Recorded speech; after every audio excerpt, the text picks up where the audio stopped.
Hello, everyone. Welcome to the shoot it in the head. Shoot it in the head. Lost Harbor. Hey, everybody. Welcome to the Lost Harbor. Brought back the old tavern, but we don't associate with them anymore. They're bad people. Nobody loves them. They've been disowned. But welcome everybody to the final episode of Katsu. Maybe it's not. Maybe I'm just wrong. You doing good there, buddy? You doing good there? I just 100% pictured, like, welcome to, and then the old tavern, like, logo starts to appear up, and then it's just you just, like, shooting it, like, 7 times as you just keep talking. Just see, wait, do I have this on this Discord? Do I have this, No, I don't have the gun sound effect in this Discord server. Sad. There it is. At least you have it. Thank you. Welcome to the cop boat.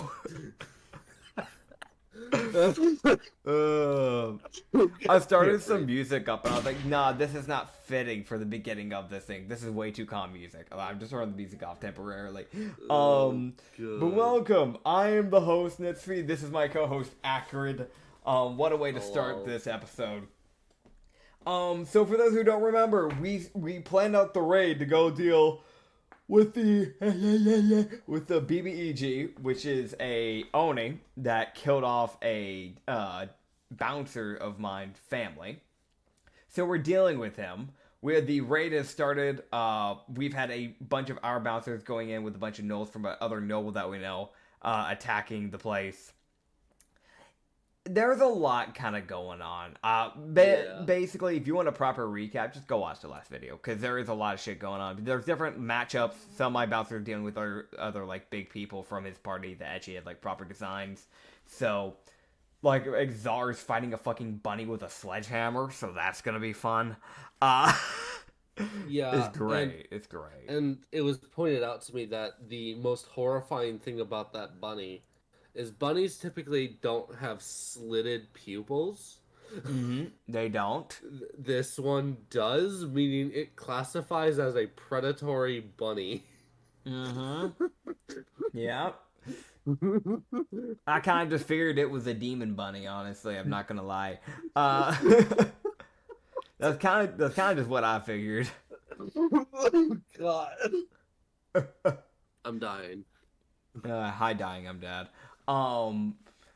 But yeah, do we just want to hop straight back into this? We came face to face with the Oni and and his right hand man, if I remember correctly. And as you guys ran in, the right hand man stood to his feet almost immediately. Yeah. As the Oni kind of more slowly got up, he kind of is also kind of lazily getting up. Yeah. He doesn't care yet. As the right hand drew his katana and it instantly ignited. Okay. So but you can tell he definitely cast some spell on it as a reaction. Like he put some fucking magic on his sword. So he's used something. All right. That's that. He opened up by casting a spell, and the Oni is just kind of standing there like, what the why?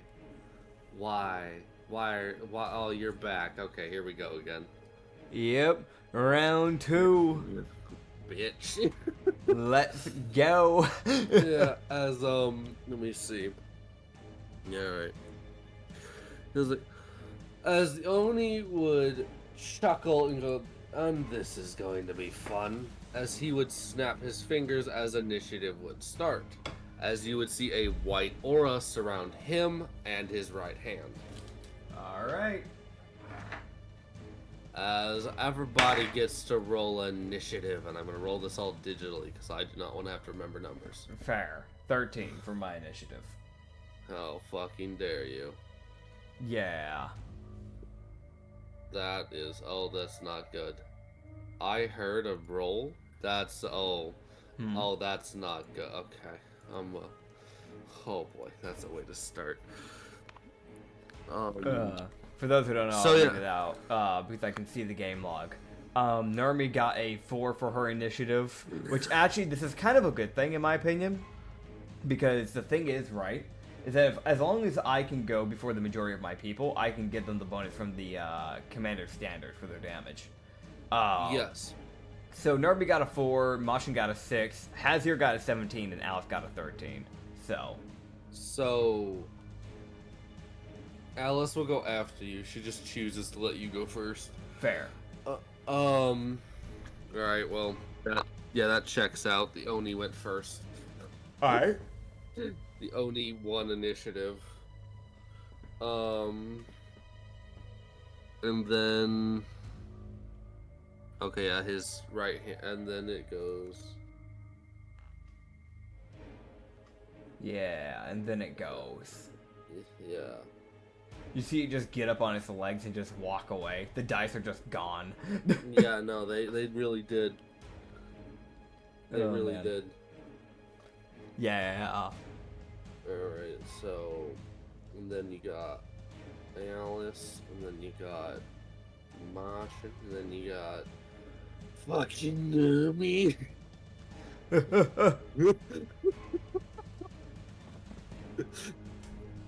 That was so violent out of nowhere. Yeah, I don't know why you got violent, man.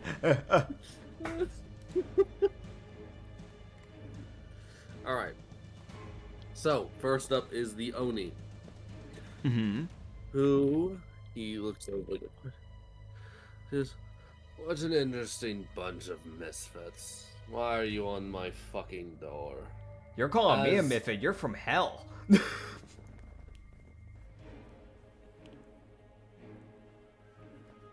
Sure.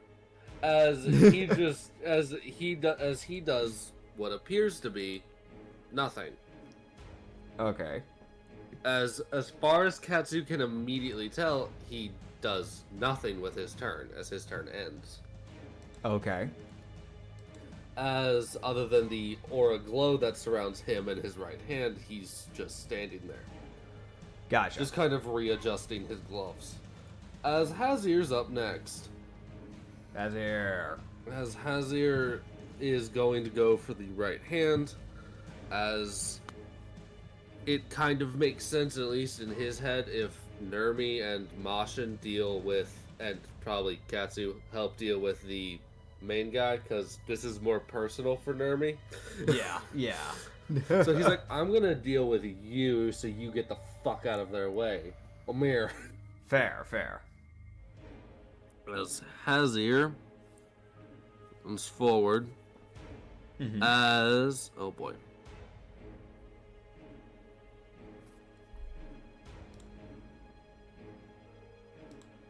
Alright, cool. You see Hazir throw several punches towards essentially the kind of chest area of this guy as he slowly kind of backs away from Hazir as he's kind of getting thrown punches. It's just kind of like it doesn't seem for about the first like 2 or 3 punches the guy's not exactly sure what Hazir. He likely hasn't fought a lightning Azamar or lightning whatever Hazir is. Yeah. So he's like, the fuck are you? Are you gonna electrocute me? No, not immediately. Okay. That's fine. It's just it's the most like, I don't fucking know what you are. Like, it's that more uncertainty of what he's dealing with, and then once he realizes that Hazir's punches aren't hurting, Yeah. he does not get concerned. And then Okay. as soon as as Hazir essentially throws like the first 2 of his punches they connect, but they don't do any damage to Okay. the guy, as they do not break his armor. And then he clocks the guy in the jaw. Gotcha. As then his final punch will also connect with the guy's, as he will then punch the guy in the gut, and it will manage to break through his AC. Alright. Hooray. Actually, wait, Nice. no, he would have done this with his fucking, as he used his bonus action and used the racial attack that he has as being a lightning Azamar, because a certain fucking lightning god keeps changing this poor bastard's race. Ka. And he uses a thing called Zappy Sting, which is where you electrify your hand and punch a man. Lovely. Zappy, zappy, fucking die. 28. 28 lightning damage. Hell yeah. And that actually rolled for shit. Actually, no, it kind of rolled in the middle. That's good. Okay. Let me grab this, and then let me grab that. Let me do some fucking math. Alright, there you go. Yeah, you don't see the guy react very much as he does have an aura around him. It's just kind of a like, you hit me in the jaw, you fuck. Yeah. I didn't feel it, because I don't, but you fuck. Why? I'm stabbing you.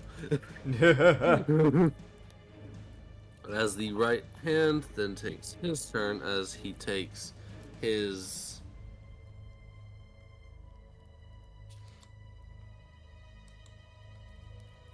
As he will take his... He will cast with his action, Hold Person. Damn. As he casts Hold Person on Hazir. Okay. And Hazir now has to roll a Wisdom save to avoid being paralyzed. Gotcha. And he fails, as you see Hazir's body lock up. Damn. Aight. As the guy then reels back, and he then takes his bonus action, in which he casts, as you see him then run his hand along his blade as another scent of magic gets sent into it. Okay. So he takes the, you stop moving, and now I'm gonna buff my weapon again. Yeah. Which is not good for Hazir, who's now stuck. Next up is Katsu. Alright, Katsu. This is gonna be a fucking barrage of shit straight away. So just be ready for this. So here's what Katsu's gonna do. Katsu is going to look towards the Oni. And he is going to, from what I understand, with it being a blood halberd, does it just form in my hands when I want to use it? Yes. Okay. So he will just kind of throw his right hand down as it would begin to form.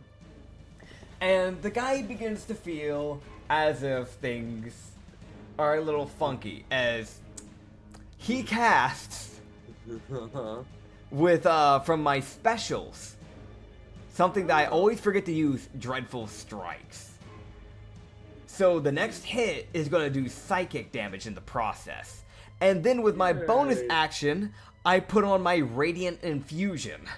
And then and then I put in that affects whatever weapon you attach it to. Yep, that is the halberd I'm putting it on. And then on top of that, I use my charge, meaning all of my allies plus me will do an extra 2d12 force damage while this charge is active. Fucking grand. And Katsu will look to him and just go, well, let's get this party started. And he's just gonna run forward and he's just gonna take 2 swings. And when I say swings, it's more that he runs towards the guy and spins around like fucking Mario when he spins Bowser around with the tail. That's his fucking swings with his halberd. Okay, so... Okay, yeah, no. Yeah, go for it, man. Awesome. That is a 25 to hit. That will hit. And that is a 22 to hit. That will hit. Okay. Gotcha. So I'm gonna roll the 2 d10s, and then I have to roll 6d6, and then 4d12. Hooray. So, this first bit is going to do 9, and then 10, and then I have to roll 6d6. That's an extra 17. I got some nat 1s in that damage roll, sadly enough. Then it's... Is it 4d12? Get that on my face. There we go. Yeah, 4d12. So we had the 4d12 of damage, which is 24. Then we have the Radiant Infusion. I'm hoping that'll do double because it's an Oni. That's 10. And then on top of that, he takes up. He gets like a small little headache as he takes 1 psychic damage. So he would take 2 instances of the Radiant Fusion since you hit him twice. Oh, true. Okay. That is true. That is true. I want you to get all the damage you can off on this guy. Gotcha. All right, 11. Fucking mint. Hell yeah! And that is my first turn. I'm in my turn behind him. Yeah, that makes sense. You kind of are spinning. Yeah. Are you aware you're behind him? I feel like I'm pretty aware. Aware. Like the way I see it, because like think about it, he's been distorted so many times by using cannonball. I feel like at this point he'd be used to it. You know what I mean? Yeah, no, I get it. The way but I like just to, thought it. Yeah. I just think it'd be funny, right? If like he was standing there, was like, no, wait, where am I? That would be kind of funny. But yeah, no, I like to imagine like he just fully encircled the guy. Like it came from the front, circled around the right, doing this spinning thing. So he hits like the right side of this guy's leg, spins around, hits the guy's left side of his leg, and then just spins around him until he's behind him. Like yeah, like a little tornado. Yeah, a little menace to society. Oh yeah. That is my turn. The Oni does not offer much of a reaction. He just kind of stands there and looks over his shoulder at you like, really? Alright. You gonna spin around like that? Fucking weirdo. Yeah, no, it's really just more like, are you really? That's really? Okay. So this is what I'm fighting. This is the best you have to offer. Type fucking reaction. Oh boy. Alice. You got this, Alice. Come on, buddy. What's your plus? Okay, that will hit. Come on, Alice. Okay, wait, hold on. I need to understand how this works. Okay.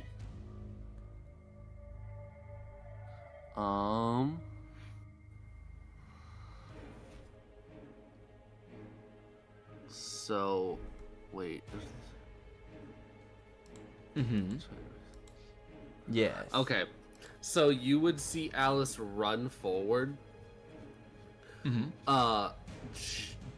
And essentially use her agility to land on the, as she jumps onto the Oni's shoulders and begins to use the technique of her class, thigh choke. Yo! Oh, is she a monk way of throwing it back? Yes, she is. No. Because she was surrounded by people who used it, so she kind of just thought it made sense. Fair. She's just like me. Yeah. Oh god, she will get to roll. This is just an acrobatics to succeed that, because that is kind of a jump for her, because he is significant. He is taller than her. So it's like you need to jump your height and then some. Yeah, that's fair. She does land it with a nat 13 plus 15. Nice. She's got it. And then we got the bludgeoning. Jesus Christ. Gosh, she does 26 bludgeoning damage, choking this man out. Also, if I remember correctly, like, she can just continuously, like, if you read the description, if I remember right, as long as she continues can re-roll that. Yeah, she can just roll the damage because she doesn't have to roll to hit because she's already fully grappling the guy. Am I correct on that? Yes. Yeah. He's not really... It seems whatever the aura he has is keeping him from really having to suffer many of the effects of being choked out. Okay. Because the aura's taking the damage right now. Okay. But once they get through the aura, it's going to be, okay, you're annoying me. You're annoying me way more now. Get off. Yeah. Gotcha. Because now you're actually fucking choking me, and get off. I'm going to kill you. Yeah. As there's that. As next up is fucking who? Somebody. It's fucking Martian. Oh boy. Toxin, use your fucking poison, man. As alright. Dun, dun. Dun, dun, dun, dun, dun, dun. Sorry, I should shoot music for you, man. That would be good. That would be good. Yeah, I should do that. Yeah, as oh boy. So now that's not that's not good. As you see okay, so that's the competing. Oh shit. Okay. You would see Martian run forward and throw a punch at the Oni. Mm-hmm. As you see the Oni lift his hand up and catch Martian's fist. Did you get a nat one? This is actually this is what the Oni used his action for. Okay. It is a thing called counter, where if anyone misses, he can counterattack them. Okay. But instead he does nothing. So he doesn't do anything immediately, and instead just kind of raises his AC a little bit. Okay. But it looks like he does fuck all. Gotcha. Because it just basically takes the action of if you miss, he gets to hurt you. Gotcha. So he then made Martian roll in athletics. Martian did actually get a nat 1 on his athletics. Mm-hmm. As the Oni goes, "Did I say you could attack me? Get the fuck out of my face." As he hurls Martian across the room. Gotcha. As Martian... Yep, that's fair. You see Martian kind of like curl up into like a ball effectively because he's like, "Oh, time to start bouncing because fuck, this is gonna hurt." Yeah. that feel like, well, shit, I'm midair and there's fuck all I can do. Yeah. However, he still makes the guy roll a con save because physical contact and fucking toxic excretion. Yeah. Let's go. Toxic excretion, if I remember correctly, yeah, it does damage no matter what. It's just you don't get poisoned if you succeed, if I remember right. 24, nice. Yeah, so let me see. Do there's genetic advantage?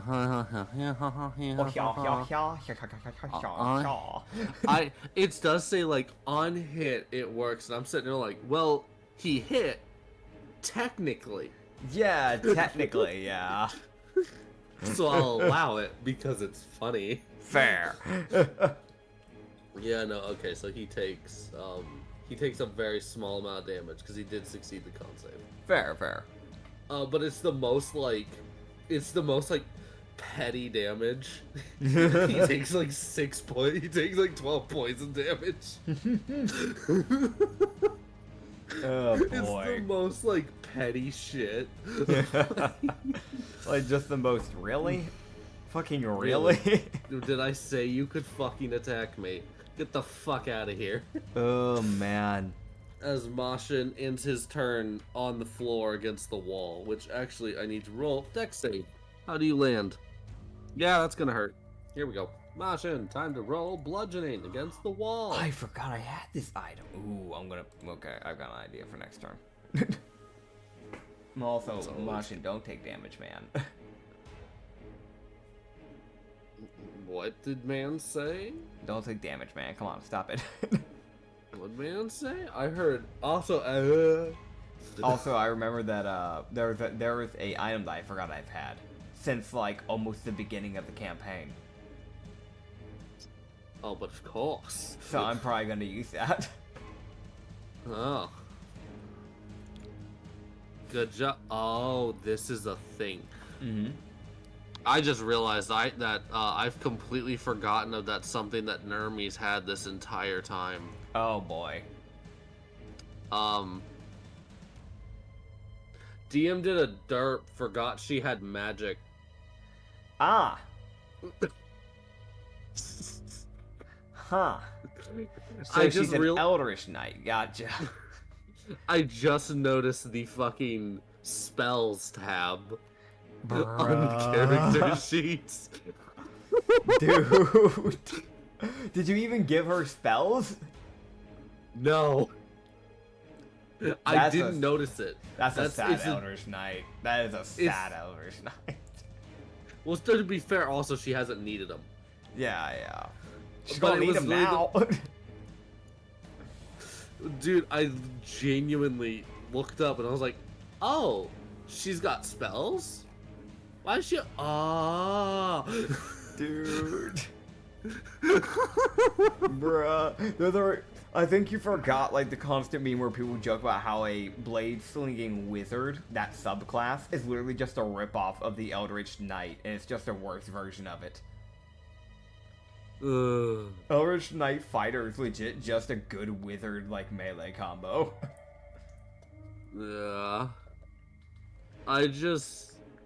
Man, that makes me sad. I just genuinely, completely missed the whole spells tab. It happens though. Yeah, I have in my defense, I have a lot of things I've had to balance. Oh yeah. So, yeah, these are all good looking, like spells. Yeah, these are spells she'd have. Yeah. Yeah, sure. We'll go with that. Sure, dude. she has that one. Okay, so how much damage did Mashin take? Mashin took a whopping 17 bludgeoning by hitting the wall. Okay. Which was a smaller amount because the Oni chose to not actually attack him and instead just yeet him across the room. Yeah. It was more of a get the fuck out of here. If he comes back, then the Oni will be like, alright, you little shit, die. Well, I know he will come back, so... Yeah. Yeah, the Oni does too. Yeah. It's the most like, get away. No. Alright, well, I tried to warn you. You're just stupid. Yeah. You're just an idiot. Yeah, well, I didn't learn. Clearly. Wait, he took the poison damage, right? Yeah. So he takes the 2d10 force damage. Oh my He fucking does. He takes the 2d12, you are right. Yeah, let me do that. Yeah, roll the 2d12, bro. He took an extra 14 force damage from poison. Now that is unique. Dude, can you imagine? It's like, oh, okay, what the fuck? Like, even for an Oni, that's gotta be a little confusing. Like, the fuck what? Like, you just hear the most, like, that's different, why? What did the little rat do? I'll never tell. Just, like, fucking batting his eyes, like the fucking big eyes. Oh my god. If anyone would put his foot between your two fucking eyes. Dude, no. He's gotta roll a DC save to not be charmed first. Fat shit on that one there, bud. Come on, man. You don't see the demons kick in hounds, hellhounds, why would they do it? Why would they start now? You don't fucking know that. Come on, man. I mean, think about it. You kick a hellhound, it stands up on all two and squares up. Like, wait, random thought. I'm sorry. I was very, very big sidetrack. I do apologize. Hellhound werewolf. Just a were-hellhound. That's a concerning transformation. Like, everybody talks about fucking werewolves, but a werewolf version of a hellhound shift. Oh, God. So, it's a succubus werewolf. Yeah, basically. Hi. Your next PC. Oh my god, Felsha 2.0. God, dude. Oh, dude, do you want to add the level thing that we did for Felsha back then? You said Felsha 2.0, not just a normal succubus. Because Felsha wasn't normal. Fucking hell. in any case, Yeah. you would see Nermi ignite her glaive Mm-hmm. as she has magic. Okay. Yeah, it's better green flame blade. Woo. Woo. Now fucking bonk, come here. Fair. Right. That will hit. Yeah. Alright. Okay. That's...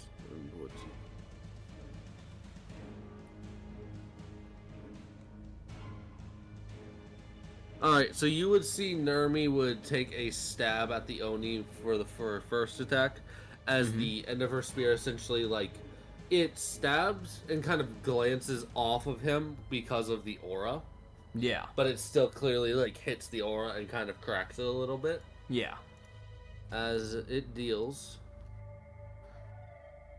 That's not... Fire damage? Okay, yeah, the fire damage made up for it a little bit. Don't forget that your 2d10. Or actually 2d12. 2d12, 2d12. Yep. 2d12. I gotcha. Force damage. Bruh, 4 force damage. It rolled a 2, a 1, and a 3. He took 4 force damage. I don't... I rolled 6, so I'll give him this. I'll give y'all the 6. Okay, gotcha. So do I need to worry about rolling the 2d12, or are you just gonna roll it? For, we'll let you roll it. Okay. Yeah, we'll let you roll it. Also, you can just make a custom, like, rolling thing, just so you don't have to keep reopening. Fair. Like, alright, extra damage.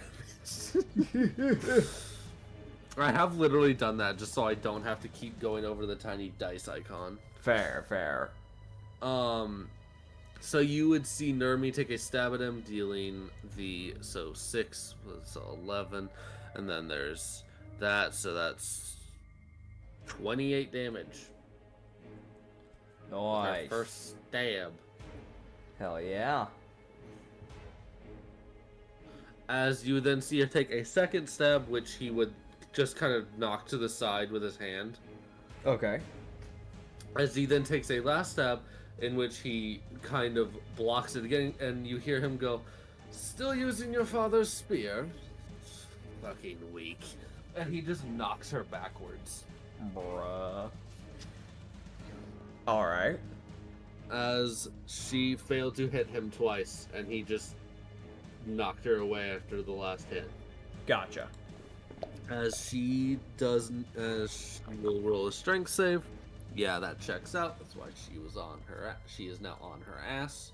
She's not prone. She is knocked prone, and she will take some bludgeoning damage. Alright. Because he is a strong Oni who just fucking slapped the shit out of her. That is fair. It's like, I'm fine, slap, never mind, I'm on the ground, and I'm 15 feet that away. Yeah. As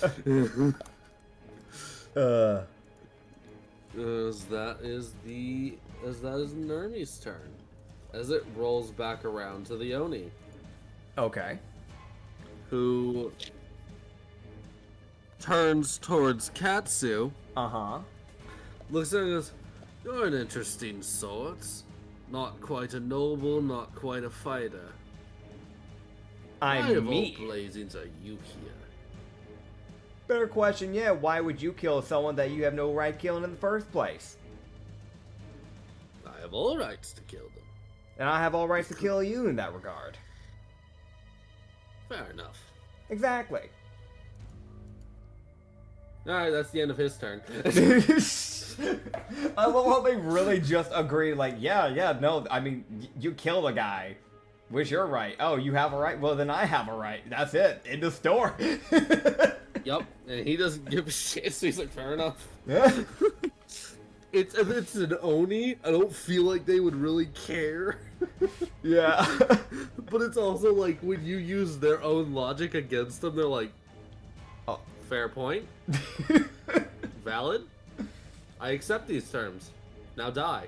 Dude, I want to mention, if this man knew who Katsu was, like, this guy had, like, several altercations with Katsu before, I feel like that would have been some psychic damage, because when does he ever say anything smart? Like, let's be honest. That's like fucking vicious mockery. All of Katsu's employees have to roll wisdom saves due to him saying something intelligent. It's like, wait, the fuck did he say?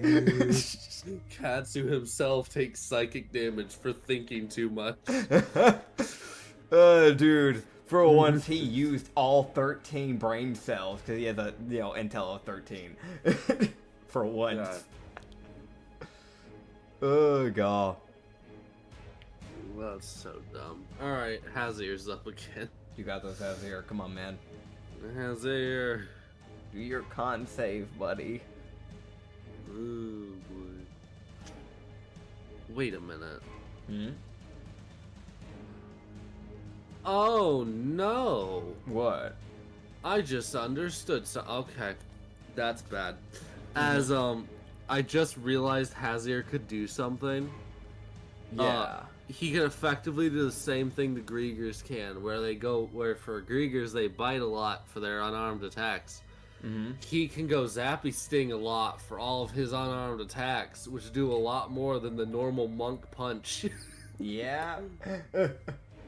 Here we go, motherfuckers. Time to die. He's just gotta get out a whole person, if I understand right. Because isn't that a concentration spell? Yes, it is. Which, if he gets hit with a melee attack, it'll be an auto crit. Yeah. Which, unfortunately, it's Hazir, and then it's the right hand immediately after. Yeah. Alright, that is his... Hazir. Alright, he uses his action and his bonus action to attempt to roll to get out of that. Okay. Took his whole fucking turn, but he fucking manages it. Barely. Nice. As he does succeed. As the wisdom save is a bit high. As monks, I do not know why, but they do not get proficiency in wisdom saves. I do not understand that. That actually is kind of stupid, because isn't like their two main things, Dex and Wisdom? Their two things are Dex and Wisdom, but they get Strength and Dex as their saves. I mean, I get the reason why they did it probably was because it's like, oh yeah, it's a strength-based class and they can be a Dex or a strength-based monk. There's two options. So that was probably the reasoning. But in my opinion, because I know later on rogues get more like save stuff that they get later on. I think later on you should be able to get wisdom saves at a certain level. That makes sense to me for monks. I think monks at a certain level... Do they later on? Oh yeah, no. It is, So it is a later level thing. Yeah, it's at level 14. They get proficiency in all saves. We were one away. Are you serious? Yes. Oh, y'all were one off, and I didn't even realize that. Bruh, that's so stupid. I feel like that should have been an early level. I don't know. I didn't make D&D. What the fuck do I know? We may eventually come out with our own. Maybe at some point. Maybe, who knows? But yeah, so that all of his turn is just him just getting out of a whole person? Yes. Cool. That is his whole turn. As,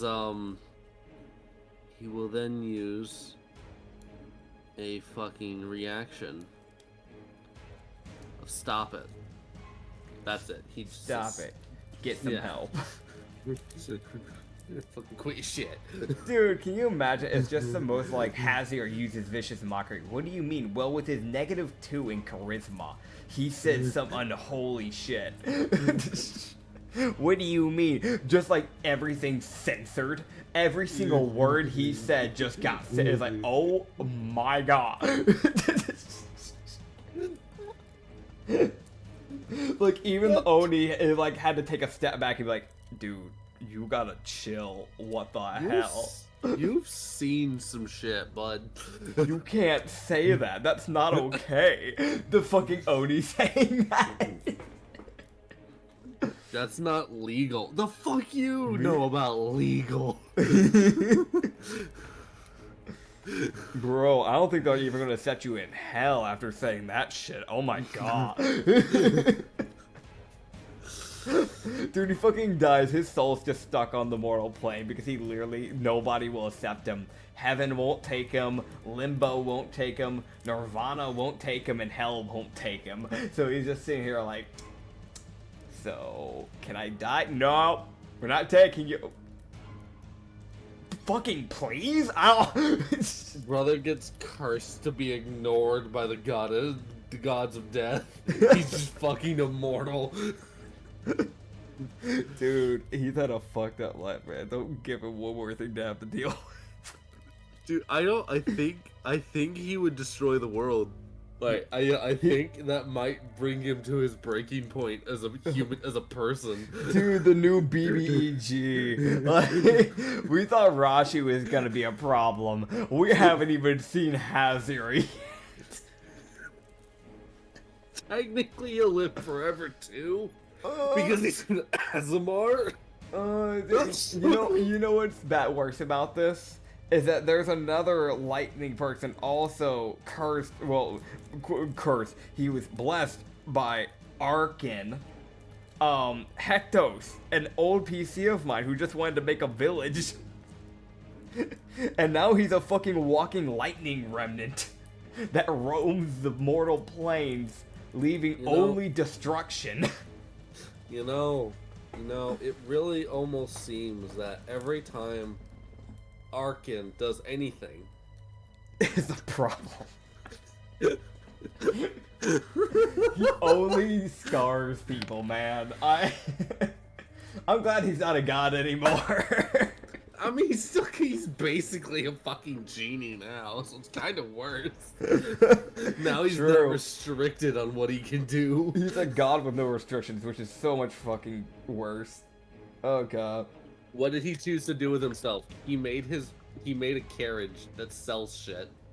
Yep. Dude. Okay, getting back on track. Gosh damn, dude. Alice is next, right?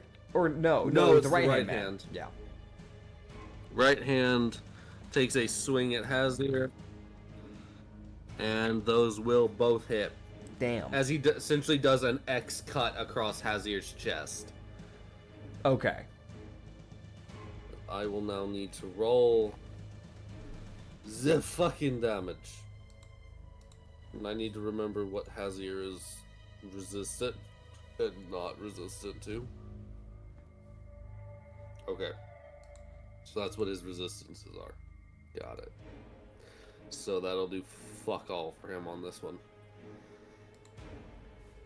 Alright. That is a very angry dice. That dice is okay.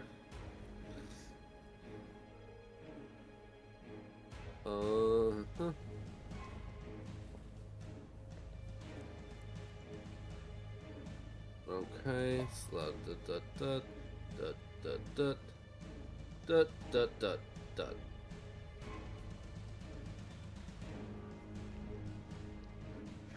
okay.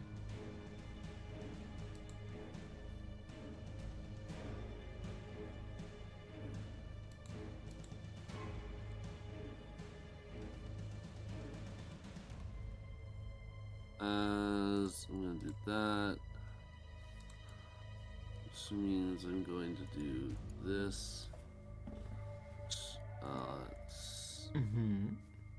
Fucking D&D Beyond. I'm going to fight you. Stop. Oh boy, what's it doing? It was like, but what if I just like completely Alt F4? Damn. I have an idea. That's not good.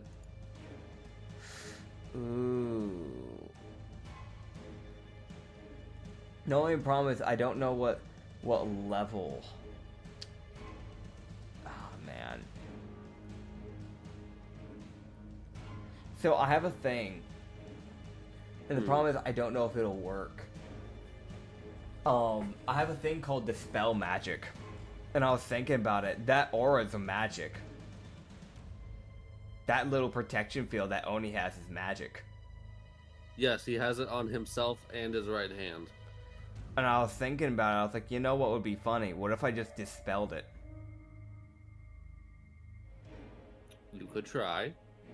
Problem. He's high level, and dispel magic. Any spell of 3rd level or lower on the target ends. For each spell of 4th level or higher on the target, make an ability check using your spellcasting ability. the DC equals 10 plus the spell's level. So at worst, if it's a 9th level spell, I'll need to get a 19. Working with what plus? It's a, let's see. It's my spellcasting ability. So for me, it would be a +3. So I'd have to roll like a natural 16 if the DC's if it's a 9th level spell. Okay. So I'd have to roll high for that to work. Yes. But it is possible. As Katsu would very quickly Katsu would see something that would moderately cause him fear. Mm-hmm. As he sees the right hand do a 2 slices across Hazier's chest and then kicks him backwards. Okay. As you see Hazier go from perfectly fine to nearly crippled.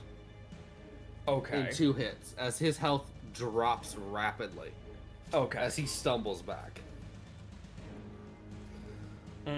All right. As he raises his blade, as the right hand raises his blade and basically goes and just states, "You're out of your league." That's all of you. He's just informing you how out of your league you guys have stepped. As Hazier just looks at him, coughs, spits blood at him, and goes, "Fuck if we care."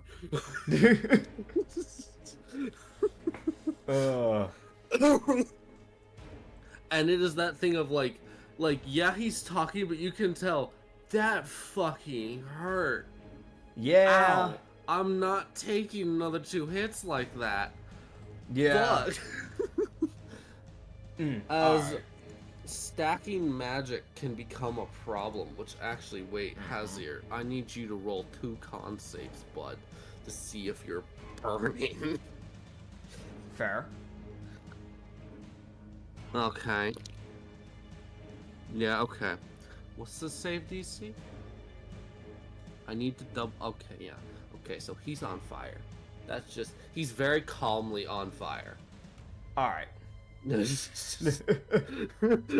it's the most he's sitting there on fire, and he's like, what else can go wrong in my life?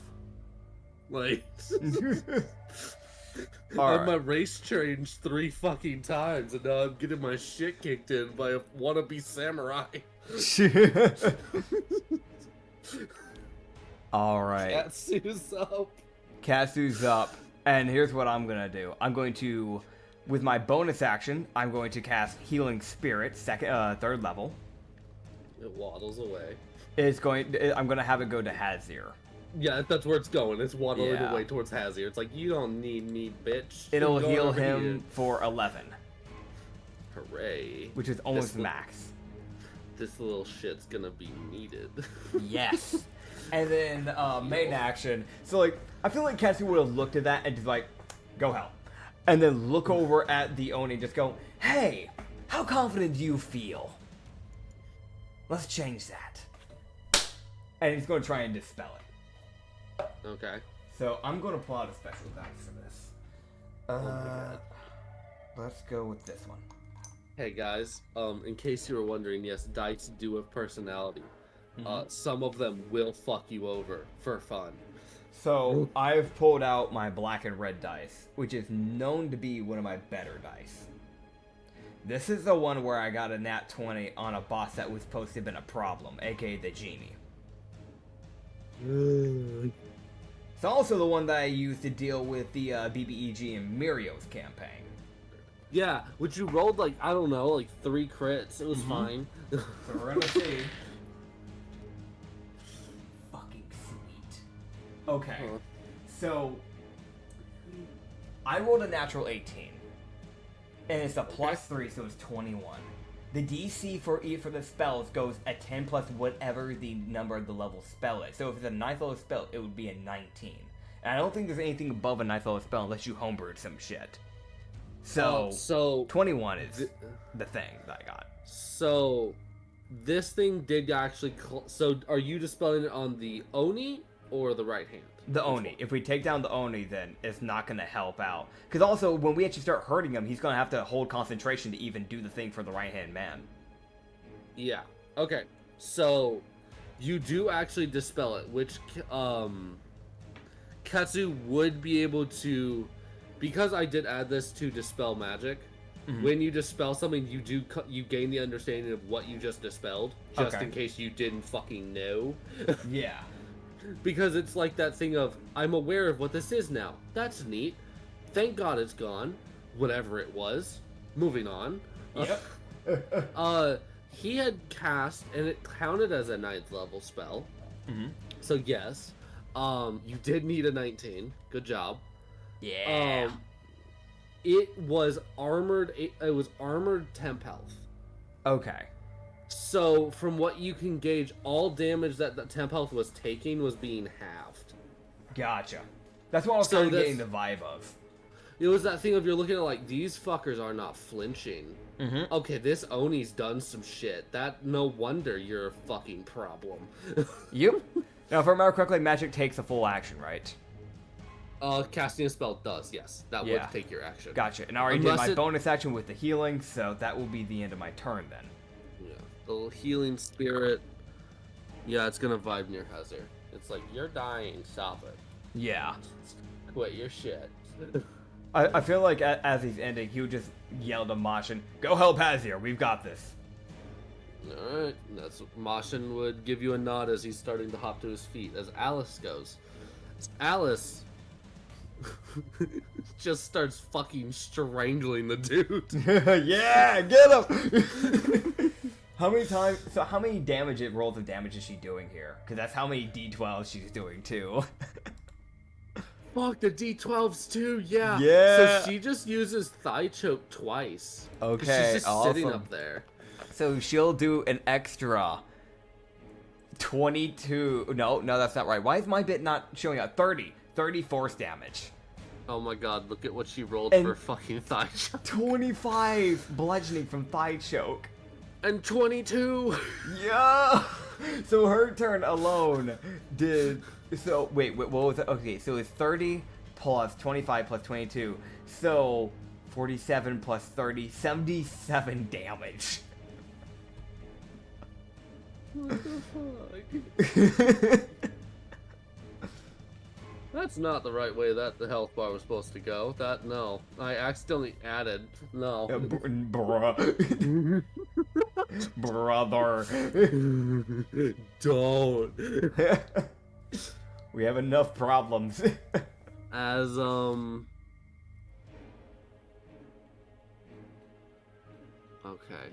So... Okay, yeah, that's fair. So she would use her bonus action and enact patient defense. Okay. Which gives disadvantage to attackers that she can see. Nice. So he's gonna even struggle even more getting her off. Yup. It's that genuine thing of she's sitting there like, I know if this fucker gets his hands on me, I'm fucking dead. Yeah. Because it's one of those genuine things of if you know someone's the boss of someone else, and you see that other person is strong, it's like, wait a fucking minute. Oh no, why am I the one strangling this dude? I'm gonna die. Yeah, you should have left that to me, buddy. That's fine. She's fine. She'll be fine. You got this. Mashin's up. Mashin. Oh yeah, that's fair. You see Mashin. I was wrong. Okay. That is. There we go. Now he's rolling worth a damn, kind of. Mashin. Right now, he's going to. Let's compete. Got it. Cool. Man. Yeah. Mashin runs. You see Mashin kind of springboard off the fucking wall. Yeah. As he charges the fucking right hand. Okay. And you see the right hand turn like, now hold up a fucking minute. because he sees this dude like launch off the wall at him, essentially like putting his foot against the wall and like pushing off the wall. Yeah. To essentially gain momentum as he's getting up. Yeah. And he sees Mashin charging him. Yeah. With absolute reckless abandon. And throws the most powerful haymaker he can. Hell yeah. Oh, he gets the extra 2d12 force. Yup. Hell yeah. That is an extra 15 force.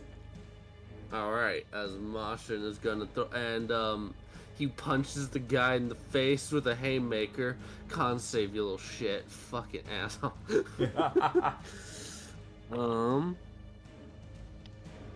Oh wait, I need to roll concentration for the Oni. Yeah. He got hit twice. Oh my god, okay. Yeah, okay, so you would see the aura around the right hand disappear after like the second hit. So this hit will actually go through and fucking slam into him, which unfortunately is the only one that actually hits out of Mashin's attacks. Yeah. Because he is rolling for shit today. However, poison damage. Hell yeah. I poison you. Let's go. Which con save? That is a low roll. All right, you're poisoned. That's good. That's good. Y'all, they needed that. Yeah. You need to stop dying, whoever's above me. Damn. God, you gotta stop dying, man. I mean, I don't know who it is, but whoever's above me loves to, like, trip and fall. Oh. Like, it's their favorite pastime. Honestly, I wonder if they're like this is just a theory. And it's not just a theory, it's a game theory. But, like, I'd like to imagine whoever is, like, above you, like, where you live. I'd like to imagine that they're just one of those people that when they fall asleep, they just fall off the bed a lot. So they're just sleeping, and you just constantly hear them falling off, because they're like, I'm finally gonna get some good rest. 15 minutes into the sleep, fucking slamming into the ground. I wouldn't doubt it. Because, like, I hear this shit throughout the day. Like, whenever I'm home, I hear it throughout the day. Yeah. And I'll hear it in the middle of the night, too. So I'm sitting here like, what are you doing? Are you what are you doing? Why is falling your favorite pastime? Unless they have an animal, maybe the animal just constantly jumps off the bed and stuff. Because that also would cause that. There might be an animal called a child. I don't know. Also true. I remember my brother and I, when we would go to hotels all the time, we would like, because they always have the bed so close, we would jump from bed to bed. That's fair. This place does have those beds close enough. So yeah, probably. I don't know. I don't even know if that's the same people. All I know is that, like, if it's different people every time, that everyone who gets the room above me, Or just loud. Yeah, just love to fall. Like, it's their, or just like take heavy steps, which like. I know I probably do the same shit. Like, I know I roll around on my chair, so I don't know how that sounds to the guy beneath me, which I'm sorry, but still. Fair. But continuing, yes. as you guys now have properly done damage to both of them. Yeah. Woo. As next up after Mashin is Nermi. Nermi. Got this, Nermi. Come on, Nermi. She takes a stab. She missed. Nermi. Y'all gotta get better at swinging.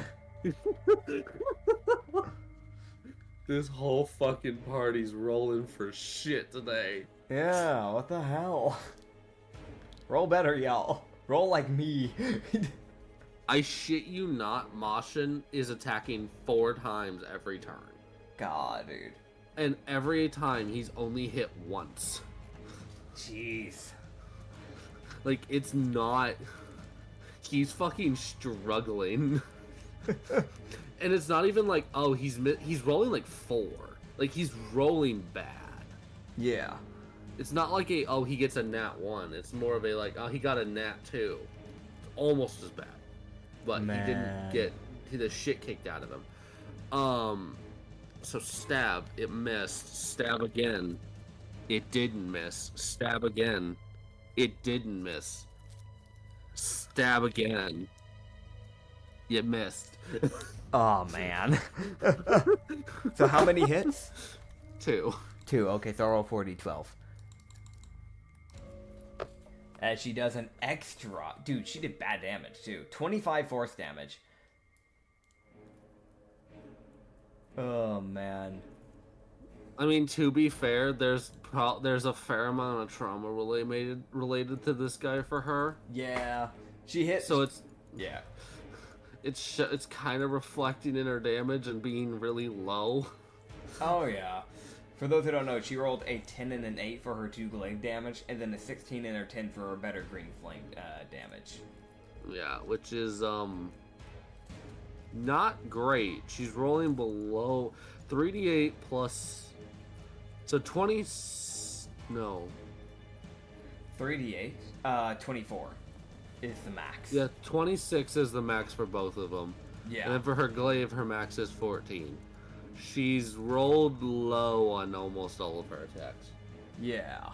I mean, if the glaive's max is 14 damage, then 10 actually isn't that bad. 10 isn't terrible, but then on her last turn, I think she got like 4 and like 7. She just needs better equipment. That's the real problem. No. Yeah, I should have gotten her a better glaive. Here, have my gun. Sorry. But yeah. I actually kind of needed to upgrade that. Oh, it's fine. He's fine. We deal with it. We roll with it. Yeah, you get level 1 equipment even though it's not a level 1 equipment. Whatever. Damn. It's only an extra like 2 damage a hit. What's it gonna do? It Oh won't my add God. up to anything. Definitely not. No, not at all. Fucking spite. Mm-hmm. That's Nermi's turn. Okay. I think. Okay, no, yeah. Wait, what do you do with your bonus action?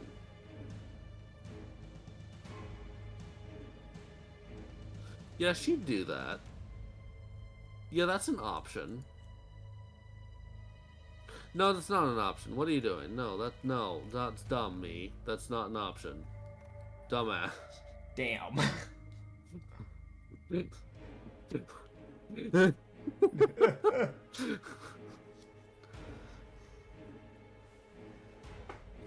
Yeah? What are you doing? Never mind. We're good. Moving on. That's the end of the turn? Yeah. Okay. I'm fine. Are you? I don't know. I feel like every time you look at Nari's sheet, you realize there's something else that you forgot about her. Like, Possibly. because you just go quiet whenever you look at her sheet. Yeah, because I'm like, the fuck is this sheet? I've never had to look at this one. Oh my god. I mean, to be fair, she's like one of the newest people. Yeah. Which is why I kind of forgot that I gave her magic. Oh my god. Alright. I was like, yeah, you get this. Neat. Moving on. Fucking god. I Alright. literally did a neat and moved on. And then it comes up to this, and I'm like, wait. It's not Wait, like no. it's not like this was related to her specifically. You know, not at all. Why would you ever look at her sheet? Like, Oh, I usually look at the sheets that I remember to turn on dark mode for. gotcha. So it's on bright mode. Yeah, the only sheet I have right now that isn't in Dark mode. kill that is in dark mode. The only sheet in dark mode is Hazir. Damn. Because I've had to make so many fucking sheets, I can't be fucking bothered to go in and switch all of the damn sheets to dark mode. I just do it as I make them because I don't want to I don't like dealing with how bright it gets. Cause if I'm playing this like 10 p.m., I don't want to be like being flashbanged by a white sheet every time I click onto that tab. You know what I mean? Oh no, I totally get it. I've just Yeah. gotten used to the flashbangs.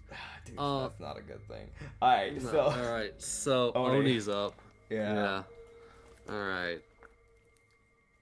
Ah, that's unfortunate. Alright. Alright, Alice, what's your athletics? Alice. Roll well, buddy. You're gonna need to. Alice. Does that thing give Okay. her any extra, like, against it? Against his, like, athletics? That So dodge thing? he had disadvantage on grabbing her, Okay. which he had to beat her check to get up there, which I think was like a 21. Yeah. Or no, it was it was a good check to get up there. He just had to beat it with a he had to beat a 21 to grab her. Gotcha. As her like squirming around to try and avoid him grabbing her. Gotcha. So he did manage to grab her, and now she has to roll athletics to not get sent to God. Alice. Ah, got it. Okay, and that's his check. Yeah, that checks out. All right. You would see as he grabs Alice's arm, he goes, "And you're getting on my fucking nerves." Off as he yanks her off and spins her around and flings her out the door. Bruh. As she goes pinwheeling, like spinning out the fucking door. Ow. As you see her slam into the ground and fucking bounce. Bruh. Fucking out. Yeah. Get the fuck off my lawn. This guy really is an old man. I mean, he is. He's an Oni. They're naturally old. Yeah, but he's a grumpy old man. There's a difference. Alrighty. So that was him. He then turns around and looks around at everyone else as he then will. Okay. As he attempts to, as you would see, Nermi kind of backstep as he reaches for her, and he narrowly misses grabbing her as well. Gotcha. So he was going to try something, and she was like, no, don't you fucking dare. However, Alice is now outside, so she's outside the building, so she gets to make her way back inside. Yeah. The next turn. Yeah. Yeah, she's that didn't, because it's also that thing of, because she hasn't taken a direct hit from him. Yeah. Both her and Mashin have taken just, how much did it hurt? It either hitting the ground or the wall. Yeah. Damage. Yeah. Which, hitting the ground is a little bit worse than hitting a wall. I feel like hitting the wall's worse. I say the wall would, well, at least for Mashin specifically, I think isn't, with his race, aren't they like squishy kind of? They're naturally squishy. They have resistance to bludgeoning because that's literally, like, they have like a soft skin because they are sea snail people. Yeah, so for him, he took a little bit less damage hitting the wall than someone else would. Yeah, but like for a normal person, the wall would be worse because it's an immediate stop. Your body doesn't have time to like brace itself because your neck's basically getting snapped into position as your head slams into the wall, and you're taking a braceful impact. Like, it's not just a like, oh yeah, you're tumbling. Your body can kind of like, use its body a little bit to kind of like, give some way to kind of lessen the damage. You're just outright just. Oh yeah, that's fair enough. But for a mycelium, that's not bad. But for literally, if that was like for anyone else, it's like, oh my god, what the fuck? That would be worse. Naturally soft skin, capable of handling puncturing weapons. Yeah. Resistance to piercing. because soft. Yeah. Oh yeah, because one of the things about sea snails is that some of the stuff that they like to eat, literally, like, as they're eating it, it'll puncture through their body.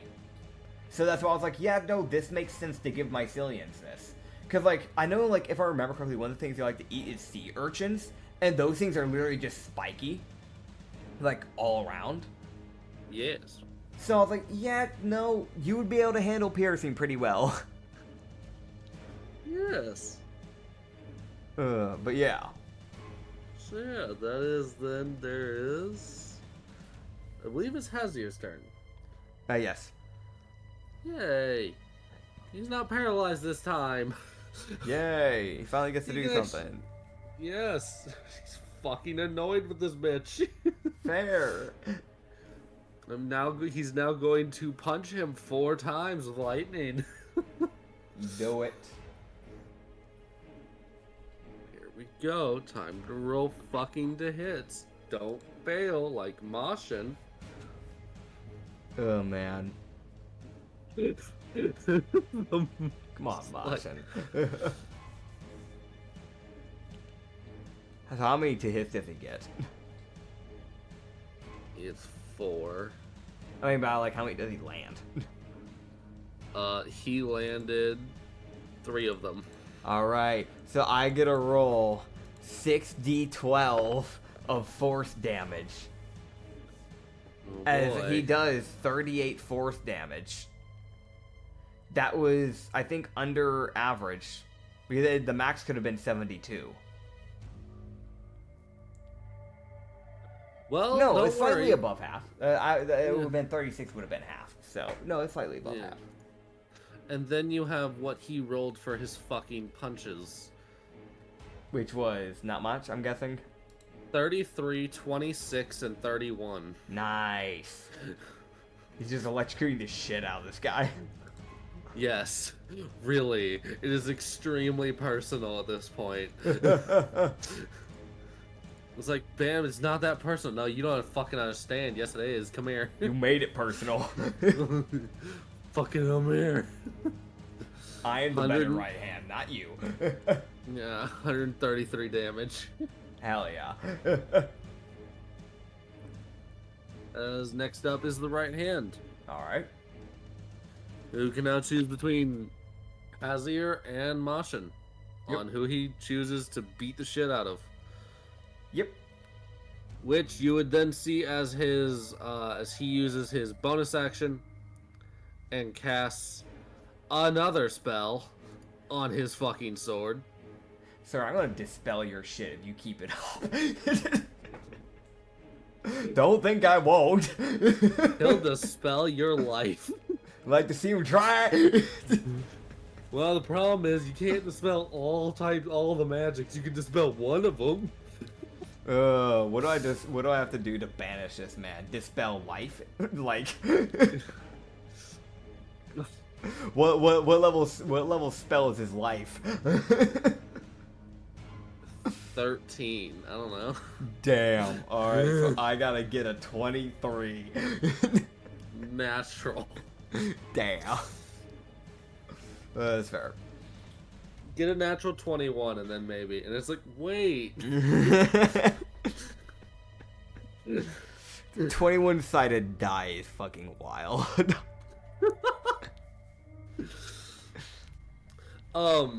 This is actually related to that. Someone who said that the one thing that a DM did that I saw, they said, you've been cursed. And they told the player, you feel as if your luck has kind of run dry a bit. And they handed them a new D20 that they had to roll. Mm-hmm. It only had 19 sides. They could not critically succeed. Bruh. That was the whole means of the curse. Love it. And I was like, the fact you had a dice for that, I love that. That's fucking, man, I wish I could do that. Someone got a custom order. Alright, so as he then takes one swing at Hazir, Mm-hmm. and that will miss. Nice. fucking barely. The fucking bracers of defense coming in clutch. Oh my god, that's actually the only reason he didn't take fucking damage. Let's go. As that is one off of his AC. Nice. And he would then stab, and he would then take another slash across the center of Hazir to hopefully take him down, at least from the right hand's perspective. Yeah. As this one will hit. Alright. And let's see how this bonking goes. At least he can't attack them both. And then we're going to roll this one. Smite. What? Oh my god, I'm still. Oh, Hazir, you're still on fire, bud. Con save. Alright. Forgot about that. I did too. Yeah, I'm gonna be honest. Yeah, no, Hazir's not having a good day. Yeah. Oh my god, this poor bastard. Okay. As you see Hazir get slashed across the chest and fall to a knee, and you can see that the only reason he's still standing is because of the healing he got. Alright. As con save. Yay, he put out one of the fires. Lovely. Con save. Damn it, that one's still going. Lovely. He's got 3 instances of fucking burning. If I may, if that is the end of the right hand's turn, then I'll go and roll the healing for him. Yeah. I'll do physical dice this time. Let's see how it goes. 4 and 6. So 10. He gets 10 back. Yay. Yeah. You see the healing spirit just sitting there meeping, because they meep whenever someone's near death. Yeah. And it's just fucking meeping violently as it's attempting to heal Hazir.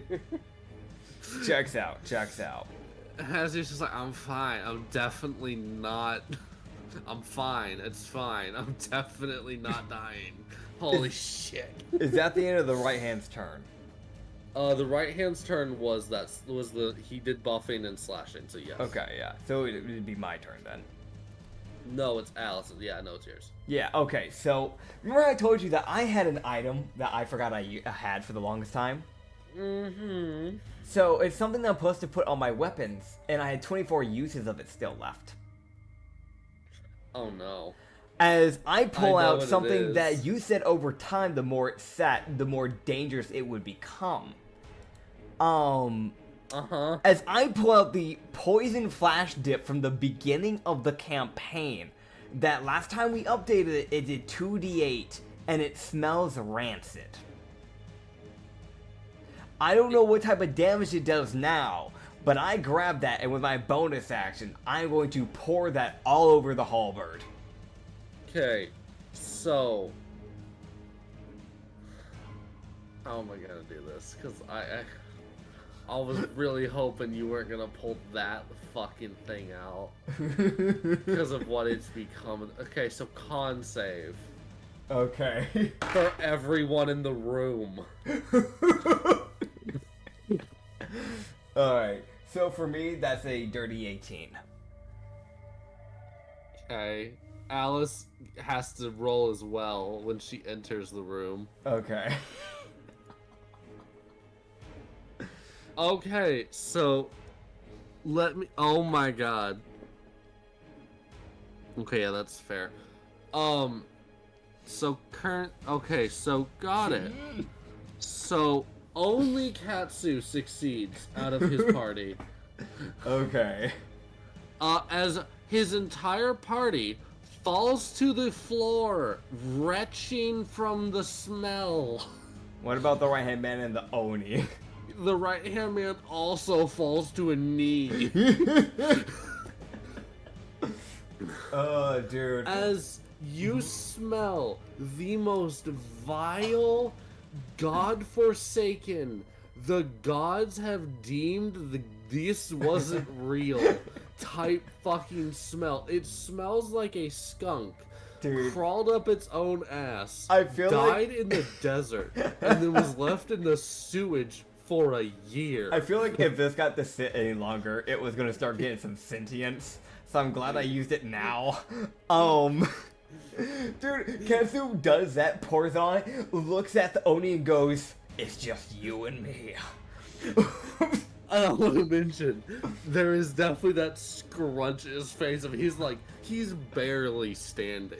Yeah. Like, he's fucking shaking because of how bad it is. Dude, and then just seeing the Tanuki go, "It's just you and me. This reminds me of your fucking presence!"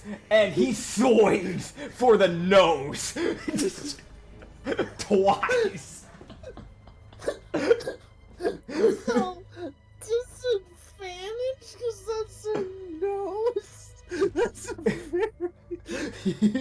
he's swinging for this guy's like face basically, but if he can aim for a body part, he's going for the fucking nose.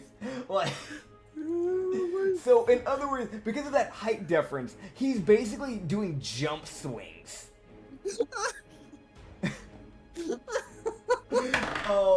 Oh my god. Okay, first is a natural 17 plus 12 to hit, so that's a 29.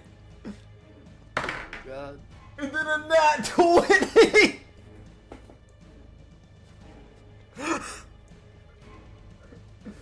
Oh. I'm not allowed. It doesn't matter what I do Okay. for boss fights, because this is the shit that you roll. It doesn't matter what I create for a person. To be fair though, like right now, even Uh-huh. some of my lower rolls, it was just so happened to be on the things that I'm like really good at. Because I had like Commander Standard, I have a plus 12, so all I had to do, I think, with to get that 21 that I got before that like barely hit. No, it was a 22. I only had to get a 12. So I'm not having to roll high to get hits in right now. Yeah. Because I'm at that type of level and stuff. But the con save was rough. I got really lucky with that. I actually used a lucky point, by the way, to make that work. Because the first roll was a 4. And I was like, no. No. Yeah. No, it was a DC 18. Yeah, I figured. That's why I was like, I know this is going to be a high one, so I'm going to use a lucky point ahead of time. Dude, it was the most, like, you uncorked it, you were like, it's fine. You started pouring it, you're like, oh, it's less fine. Why are my eyes watering? Yeah. Why does it feel like my nose is bleeding? So let me roll the non-nat, all of that damage first. So we have from the first attack, it's the 12 damage plus the 3d6 force damage from this weapon. So that's 9. Then the 2d12, which is 8. And then on top of that, we have the Radiant Infusion, which is 10. This will slice his cheek. Yep, this will slice his cheek. Hell yeah. There's the Dreadful Strikes, which is a d4 psychic. 4 damage of psychic. Yeah. And then... Is it still 2d8 of poison from the rancid poison? No, it's not. What is it? It is a whopping, a jaw-dropping 5d12.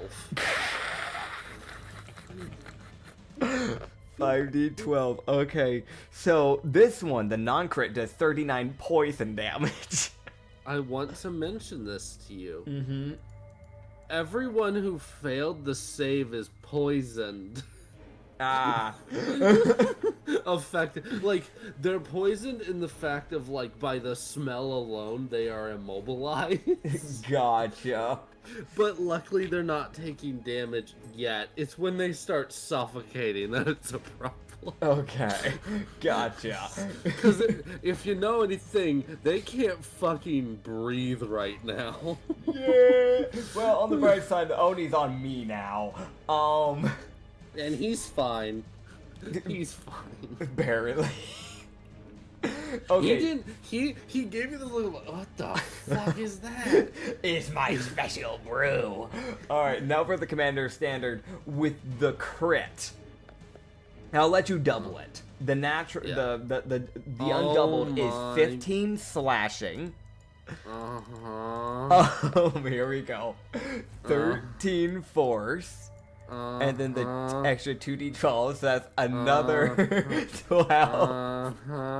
Then the radiant infusion. 9.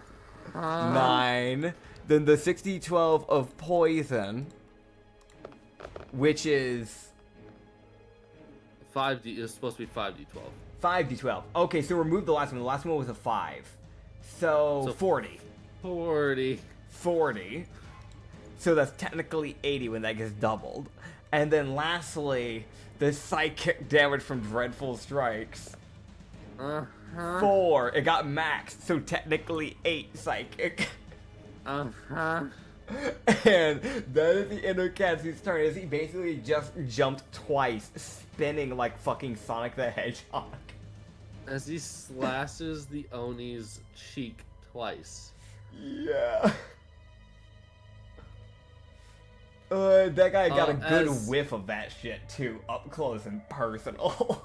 As the Oni takes 296 damage.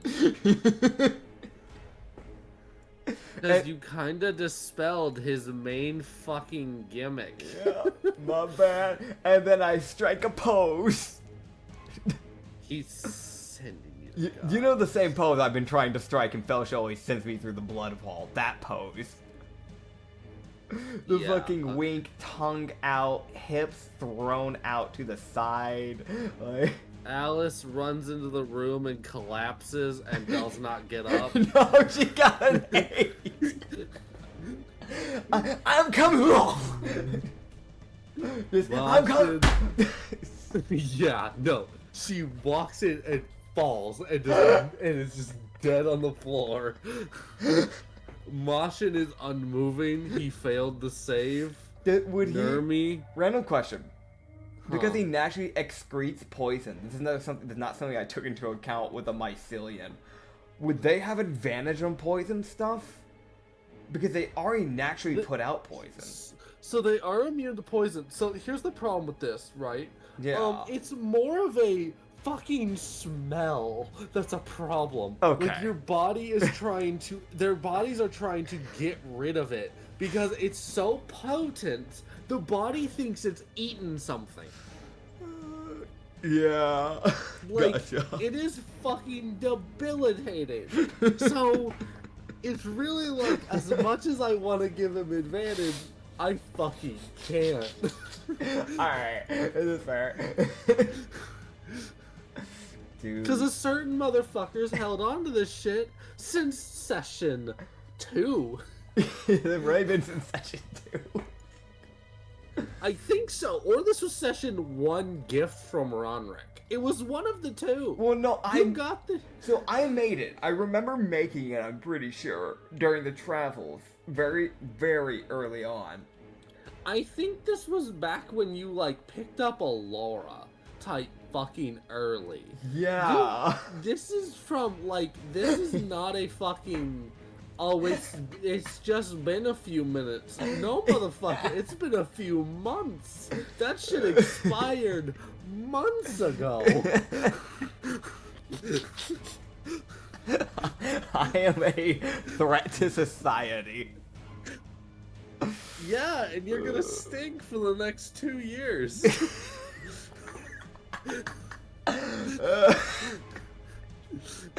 Dude.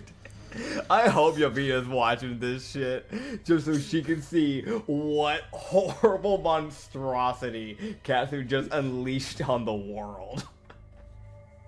How fucking wide is this scent radius? Does it start affecting people outside? Oh my god. No, it doesn't. Thank God.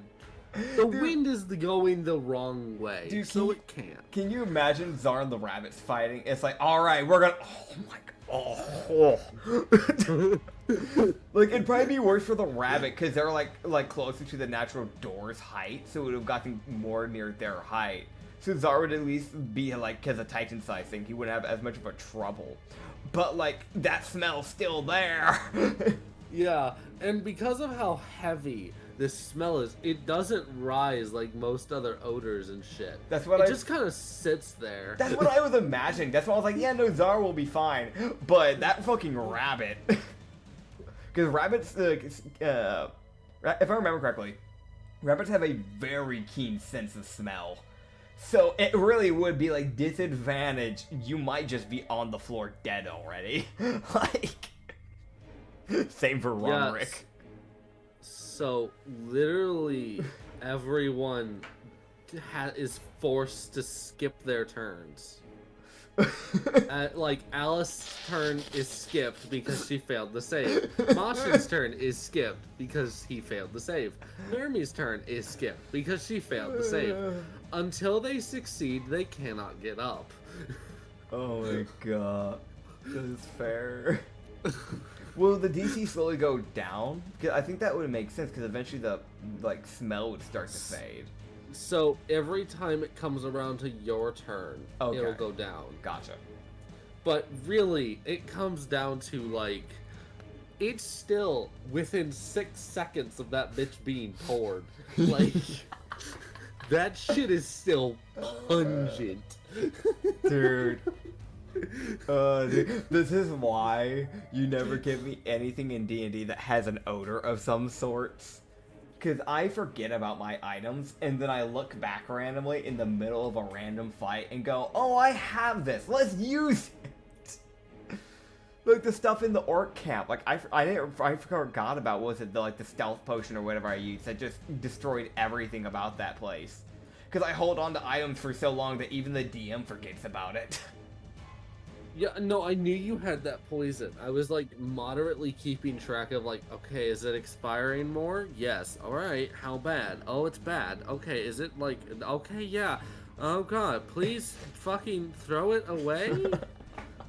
I'm not gonna remind him. I'm just gonna hope he forgets he has it, and maybe I can do something funny about making an ooze. Oh, dude. I want to mention, like, I'm gonna keep it a buck with you. You were about to, if you didn't use it here, right? You leave. Then you would have just heard a voice at some point in the near future going, "Kill me."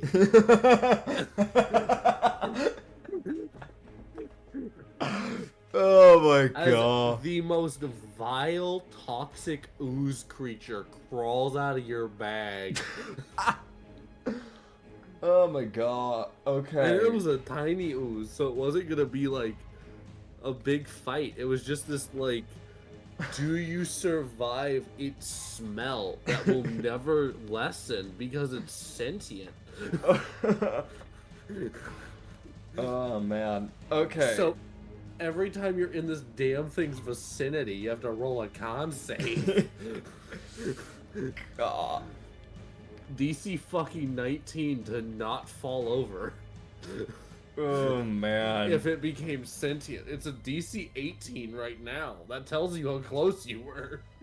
Oh boy. Okay. So, Oni's turn, I'm guessing. Yeah. As the Oni just kind of stands there for a moment after dealing with that, and he just, you are really starting to get on my nerves. Yeah, you're gonna regret fucking doing that. Yeah, no, I figured, but I figured I should. It's only fair. He reels back as he fucking kicks Katsu. Oh, okay. As Katsu as he sees an aura form around the Oni's boot, as the Oni fucking punts his ass. Alright. Can I reactionary as I'm beginning to get punted? Maja hands. Fucking sure. So great. In this, I don't have to even roll the hit. So he's going to take a d10 of force. So that's 10. And then he takes the 2d12. Yeah, I know that's why you wanted to do it. 14. Dude, the fucking backhand slap. Yeah, As he's getting lunch.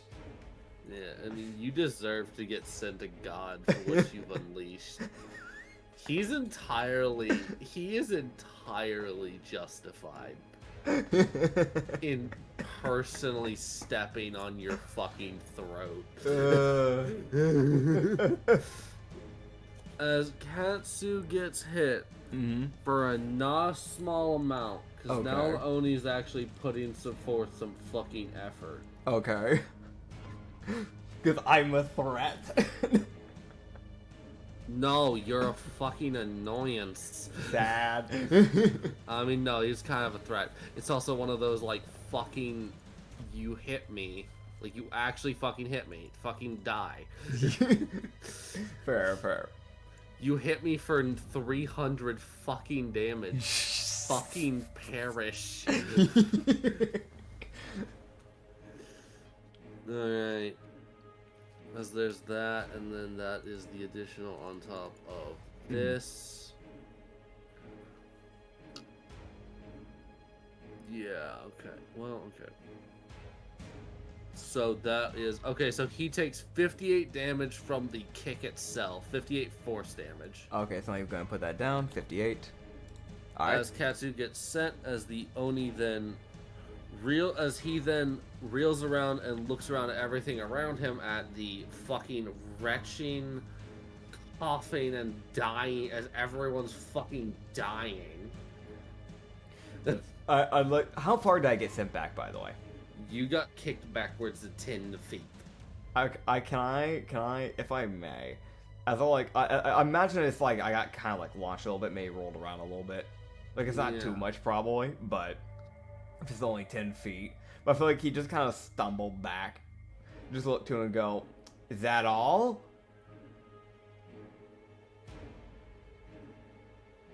Trying to keep his eyes on me. Yes, this is me actively going, fucking come here, come on, let's do it, taunt. I'm taunting you. What are you gonna do, little crybaby? Persuasion. Alright, I'm great at this. I know, that's why I'm letting you do it. Hell yeah. Oh, I have advantage because I'm Gavino. Hell yeah. So 10 plus 19, so 29. Yeah, fucking maybe. As the Oni goes, fine. As he then opens his hand, as you see an aura glow form around his hand, as Katsu feels a essentially like pure force envelop his body. Okay. As he is brought towards the Oni and is brought up, essentially he is floating in front as the Oni then slams Katsu onto the ground. Oh, no save. There is a strength save. Okay. There is a strength save against it. I forgot. My man. I'm sorry. That is important. Saves exist. It's also that thing of fuck you because you taunted. On the bright side, I think I may have a shot. I have a +8 proficiency in strength saves. Funny, because he's a weak motherfucker. I rolled a natural... How do you have a +8? Hold on. What do you fucking mean? Oh, yeah, you do. Yeah. That's crazy. Yeah. I rolled a natural 15. So that is going to be a 23. Neat. So the main way that the strength save is functioning is that you're essentially pushing against the force energy that's trying to crush your body. Okay. It is less of a you can resist being moved around and more of a you lessen the damage from hitting things. Okay. Because your body isn't really getting damaged from the fucking impact with the floor because of the force energy that's kind of around you. Yeah. It's more of the force itself crushing your body. And you're like, stop it. No, don't. No, you fuck. Gotcha. Which is where the fucking saves come in. Because fucking die. Yeah. And you did keep his attention on you. Congratulations. Was it worth it? Yes. Correct It'd be very low for even for an Oni to go kick a person that's been down, not even by him, but by someone else.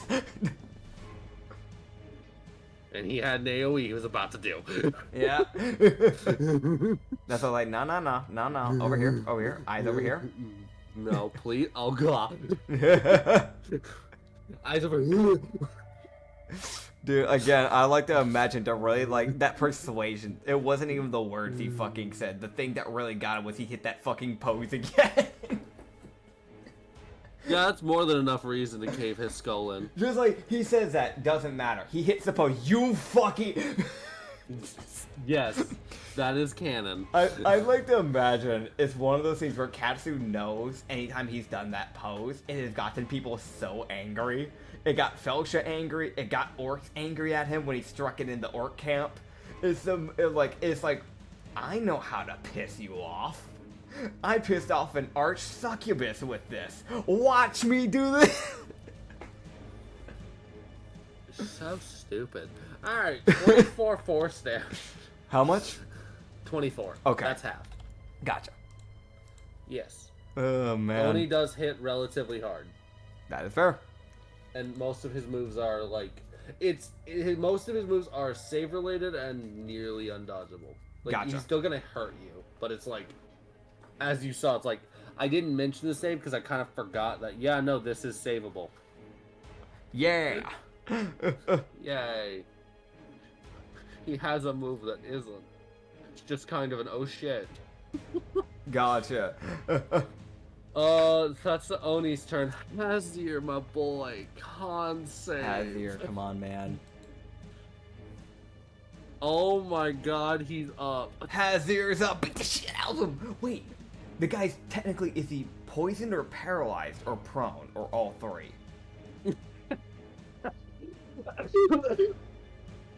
Okay, they're not paralyzed because they're actively like retching on the ground. Okay. Okay, no, they're just prone. Technically speaking. they're it's kind of weird because it's like they're in this like yeah, they're basically just prone. Okay, so he would have advantage on attacking him, right?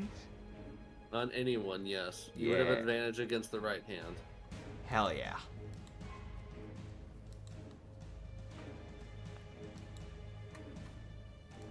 Get Yeah, Hazir gets up and has this fucking look of fucking what the fuck was that?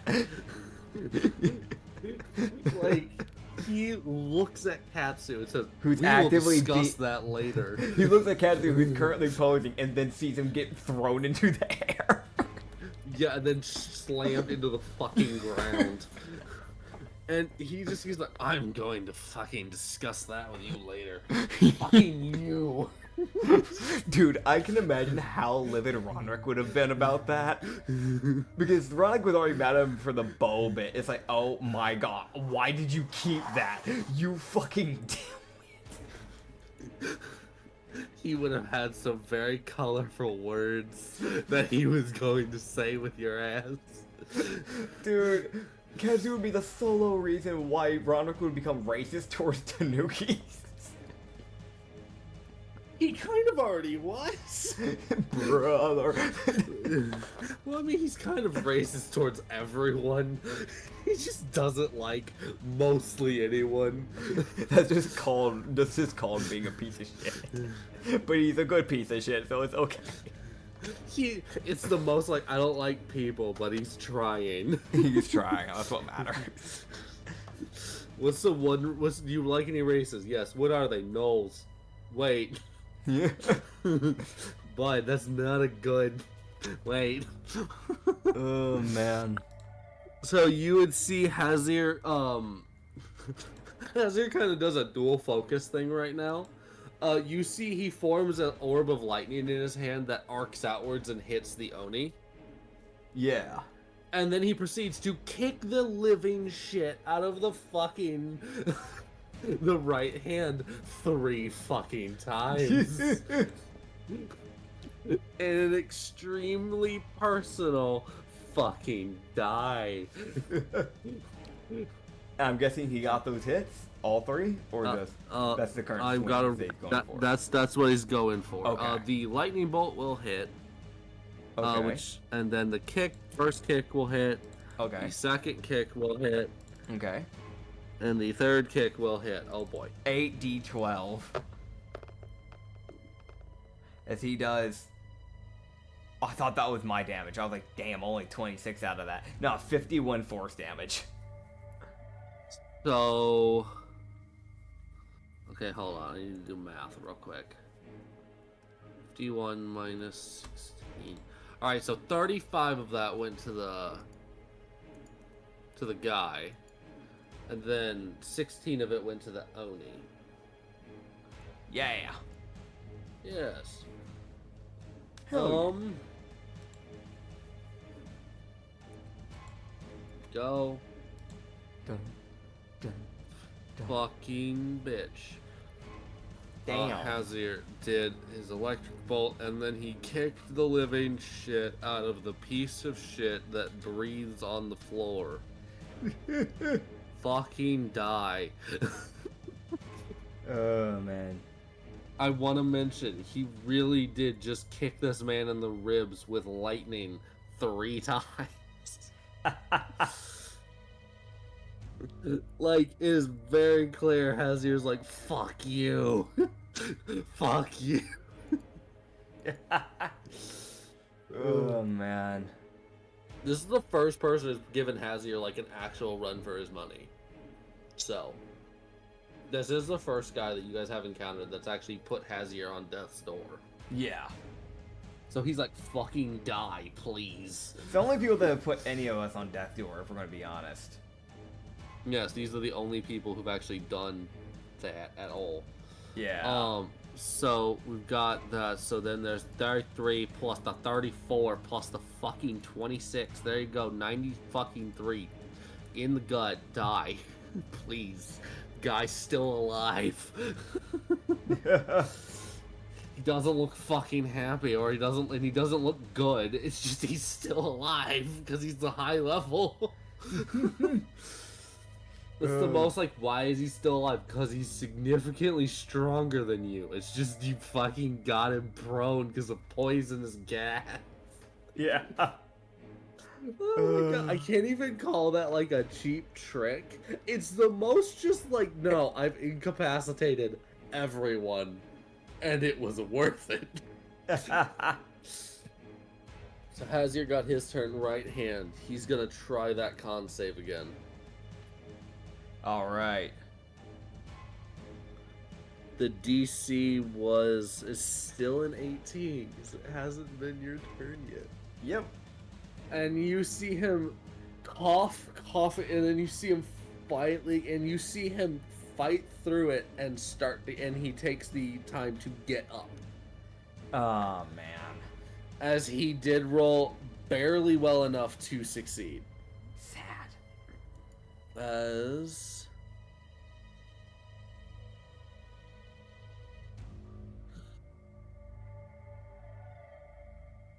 As he says, fuck you, as he casts a spell on Hazier. As he casts Dominate Person on Hazier. And forces Hazier to roll another wisdom save. Bro, what the fuck? As this will be, and this was, hold on, it has advantage if you're fighting the creature. Thank God. Maybe he'll succeed. Maybe. Please. But it makes sense for him to cast this at this moment. And that was Hazier. Why? As Hazier kind of stumbles back and freezes up. After that, so it says, fucking great. As the right hand kind of turns his attention more towards Moshin. Okay. As Hazier is now under the control of the right hand. Alright. Until that is broken. Lovely. Yes. If each time target takes damage, it can roll again. Moshin's Man's like, can I dispel magic that? I mean, that's what I'm thinking right now. What level is dominate? Is it dominate human? You said? It's dominate person. Dominate person. I should really put in spell next time just in case, because I just put that in, and that could have been something way more wild. that could have been way more wild. I typed it in afterwards. I was like, huh. I should have done that differently. Dude. Okay. So technically speaking, it's a 5th level spell. He could have brought it to a 9th level, but it would make no sense. Because all you do by bringing up another level is just make it go longer. It's all like an average fight only goes for like a minute. And if it's a really long fight, it might go for 10 minutes. But at worst, it would only make sense for it to be a 6th level spell slot at the very worst. There's no reason for him to go 7th level to make it up to an hour. There'd be no reason for that. Yeah. And based off what the guy is, it likely you're not sure what he is, but he has access to magic at least, so yeah. 5th level might be towards his upper, it's possible. That's what I'm guessing, so most likely 5th level, so that means I need to get a 15 or higher. I can do that. I only have one shot at it though, because I only have one 3rd level spell slot left. Mashin's sitting there like, alright, this is gonna hurt you a lot more than me. Starts punching the shit out of Hazir. Bruh. I need you to stop. Bell claps him. Hazir fucking unconscious. Is that problem solved? Is that the end of his turn? Yeah, the right hand's turn, his bonus action was getting up, and his action was casting Dominate Person. Okay, so because he was sick of getting gut kicked by a fucking crippled man. I have a +3. I have to beat a 15. Yes. All right. I'm grabbing the special dice again for this. This is an important roll, yes. Yes. Because there's only one shot at it. Can you lucky this? I don't actually know. Let me double check see how lucky works. That's actually what I was thinking about as well. But let me see. So you'll see when you make an attack roll, an ability check, or a saving throw.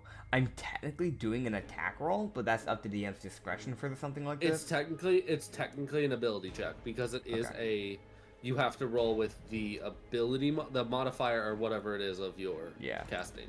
So I'm going to use one. I'm going to use lucky point just ahead of time. Okay. So the first roll was actually better than the second roll. But I think that's good for me in the same way because I got rid of a bad roll in the long run by doing this. Because the first roll was a natural 14 and the second roll was a nat 1. So I avoided a nat 1 by using that lucky point. Yay! So natural 14 plus 3, so 17. Okay.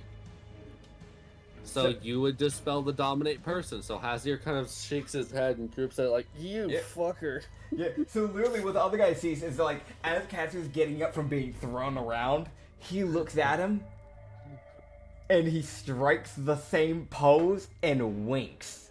The wink being how he casts his spell magic. He does it towards him that time. Yes, I'm being a shit. You're going to die for it. It's okay. I was born to die. You're right. Moving on. And Alice is up. I got bonus action. Hold up now. Oh, yeah, sorry. And then sorry. Bonus action. I'm going to... So I have a few options here. Oh, boy. Also, by the way, the healing spirit is a thing. So, I don't know why I rolled... Well, okay, I guess I'll use that d20 for the attack. I rolled a natural 19. I don't know why I rolled that when I was supposed to roll healing, which is a d6.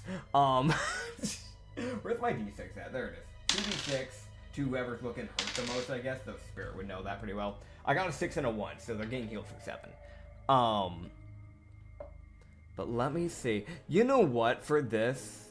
Oh, yeah, right. Boiling Blood is now a action. We started off as a bonus action, but we declared it was an action now, right?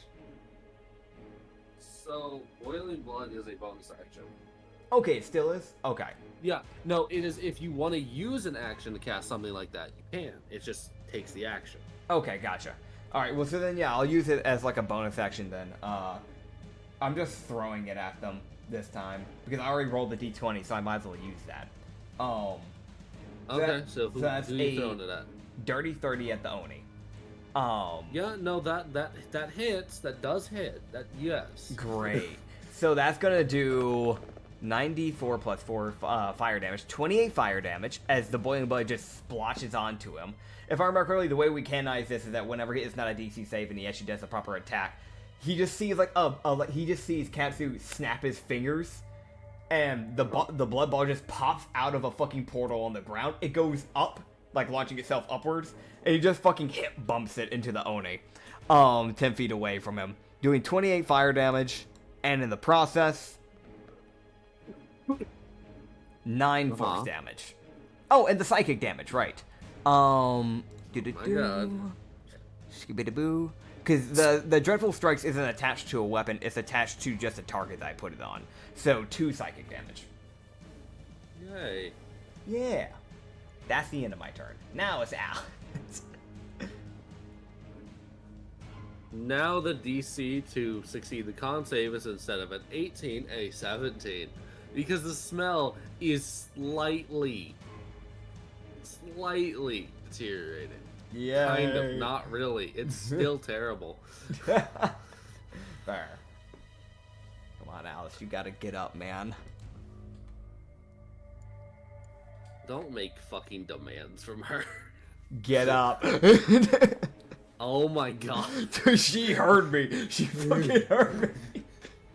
She rolled a natural 19 plus 3, 22. She only has a +3. She had to roll well. Dude, I know this is fucking wild, but just Katsu strikes the pose. Her? Huh?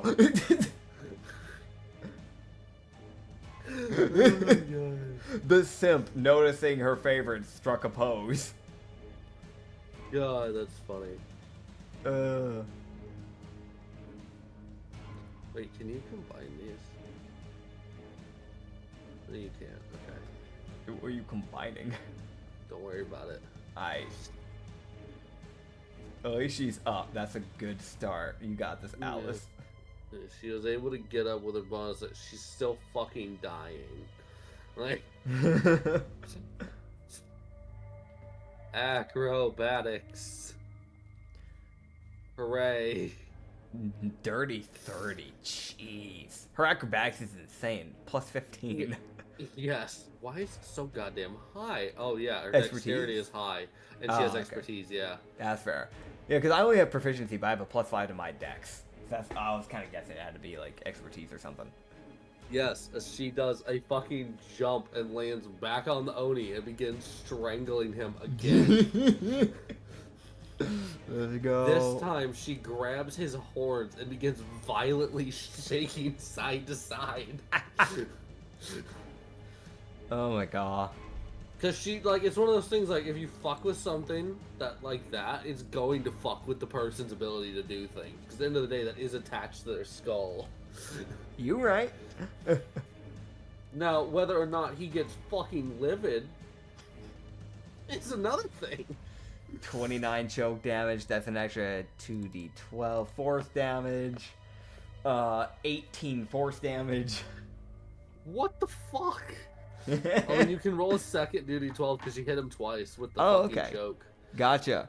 The other 2d12 doing max 12 and then a 4, so 16. Oh my god. And then for the 2, like, basically unarmed attacks on his horns. So those are 2 other ones? Oh my god, wait, do you just use the choke thing? No, yeah, no, she would, no, she does. She uses this one. She uses this one. There you go. Flurry of blows. Okay, so that's another one? Alright, it's another 2d12. Another 2? Okay, gotcha. That's another 17 and another Oh my fucking god. 15 force damage. God. Oh my god, dude. This Oni is like, it's one, like, I can't stress enough, like, man's built different. It's just he's taken a lot of abuse. Yeah. Oh my fucking god. Oh man. Like, he doesn't have too much. I completely forgot spell magic was a thing. I won't even lie. Yeah, it's a thing. I always forget about it, and I'm like, oh yeah, you can just do that. Yeah, people just never use it. And I never had a need to, but I saw this and I was like, wait a second, I have a spell just for this. Yay for problem solving. Yeah. And yay for fucking Alice doing over 100 fucking damage to the guy. This is true. He's starting to look fucking pissed. Oh, you feeling it? You feeling it, little guy? Don't test him, you dumbass. Dude, Katsu's just like getting his shit kicked in because he just chose to not shut up. Nope, Mashin's still on the ground. Mashin, he's one under the DC too. Nermi? Nope. No, Narby's on the floor too still. Oni's up. Okay. As the Oni, he's... Alright, okay, yeah, no, you're gonna do this. I'm sticking my tongue out at him.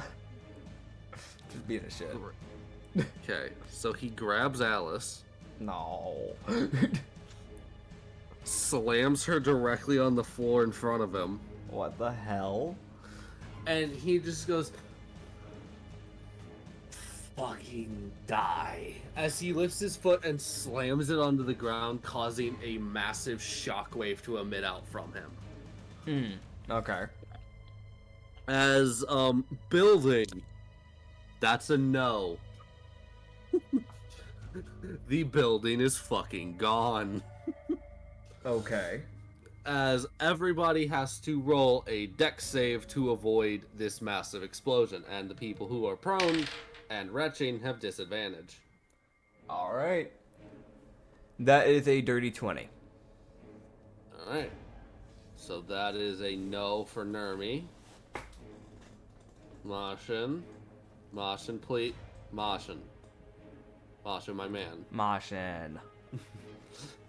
You're a monk. This would also apply to his right-hand man too, correct? Yes, it does. Gotcha. So, yes, his right man would have expected this thing to come, so he's like, oh shit, here we go. Yeah. It's also that thing of the Oni's starting to get fucking pissed, so he's actually starting to try.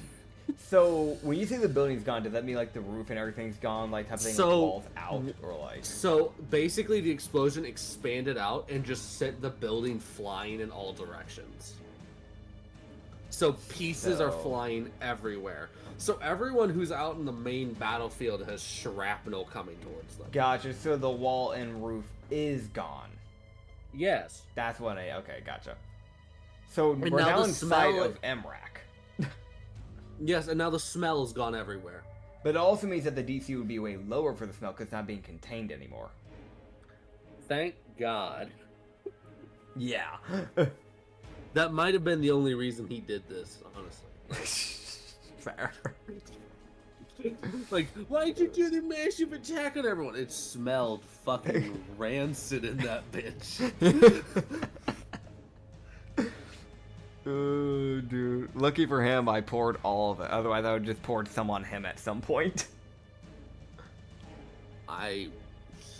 He would snap you in half. Bro, I really could have just used that thing like a grenade and just tossed it at the guy. Oh, I didn't even roll my poison damage from the... Oh, wait, no, because I didn't attack the Hulker last round. Yeah, right, never mind. Yeah, don't you fucking dare. Fucking poison. Alright, so... Yeah. Hazard, that's not a good roll. Alice... Can someone fucking succeed? Thank you. Did I not succeed? No, you did. Okay. It's just like none of your party members are succeeding. God, dude. All right, right hand man.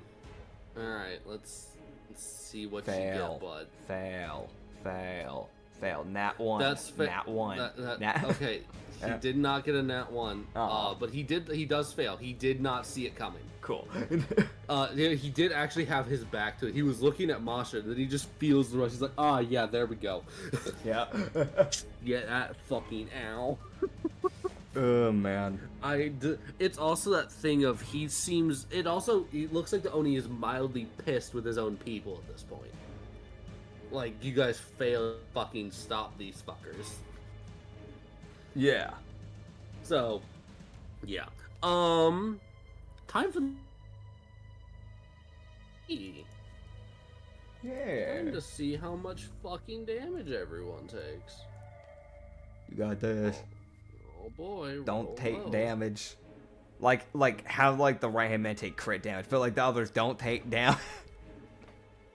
Okay, so everybody who fit. Wait a minute. Wait a fucking minute. Wait, no, wait. Does he have it? Oh my god, they have it. Okay, the monks have an advantage.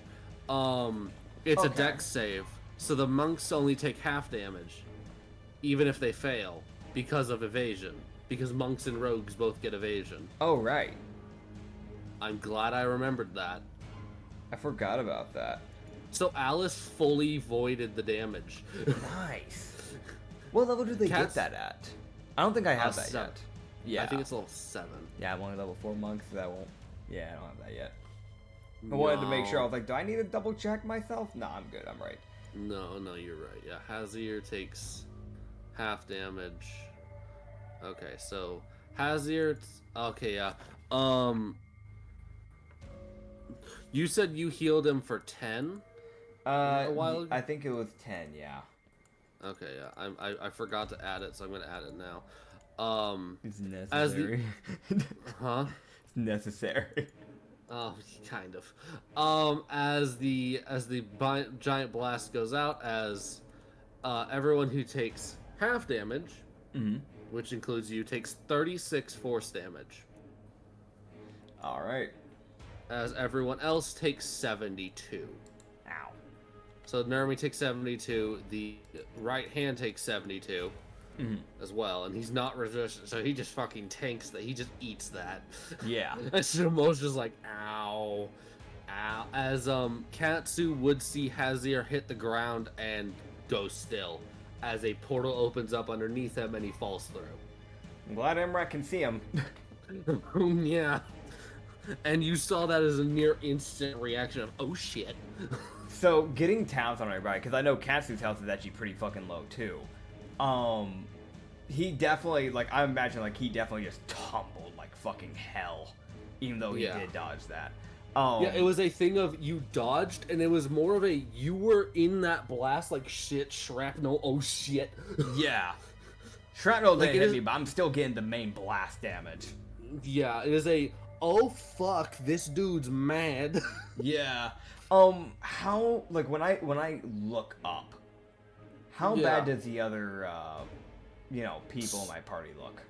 Yeah, Moshin, did you already take the damage? Yes, you did. So Moshin is looking fine because he hasn't been hit all that much. Yeah. Like, he's looking a little bit disheveled, so he's not looking great, but he's like, okay, I can deal with this. Alice is looking a bit disheveled, a little getting close to bloodied, but she's Okay. still standing. Hazir's down for the count and on saves. Yeah. Nermi is bloodied, Yeah. and the right-hand man looks pretty fucking crippled. Like, wait, hold on. Let me actually check something. Where is your exact hit points at right now? Oh my. Okay, no, he's on last stand, so that means he's nearly dead. Like, he's barely still up. Like, Yeah. you see him struggling to get to his feet. Gotcha. So it's like, okay, Moshin can probably take him out in about a turn. Didn't Hazir hit final stand? Nazir, did you have I thought he final did. st- That just hit me. There's last. Oh, the thing was called Last Chance. So Okay. that's the status for when you have 10% of your health left. Gotcha. All right. Yeah, but no, Hazir did not have Final Stand because he never needed it. But the one kind of sad thing is he was about to use a thing that healed him. Sad. That was a monk trait that he has. Sad. He was about to use it on his next turn when the Oni said, "Yeah, but what if?" Yeah. As Hazir will get, as he will get woken up by the crew. So I have a question. Hmm. Remnants of the Forgotten. Yes. I know I can look into the past with it. Can I look into the future with it? It's more aimed towards the past, but what are you trying to do? When it gets to my turn, because I know there's still the right-hand man. But when it gets to my turn, can I try and see, like, try and get a gist? Like, just by any glance or something, what this next round might end up looking like? You know, that would be an interesting way to use it, so sure. I'll let it happen. As Katsu can also look out, and as he actually looks out over the battlefield, as he can actually see everyone else who's fighting, he does see one major thing that has changed that he's not exactly too hyped about. Okay. He sees Merzel has joined the fight. And and he has replaced Sassilis, who you do not see.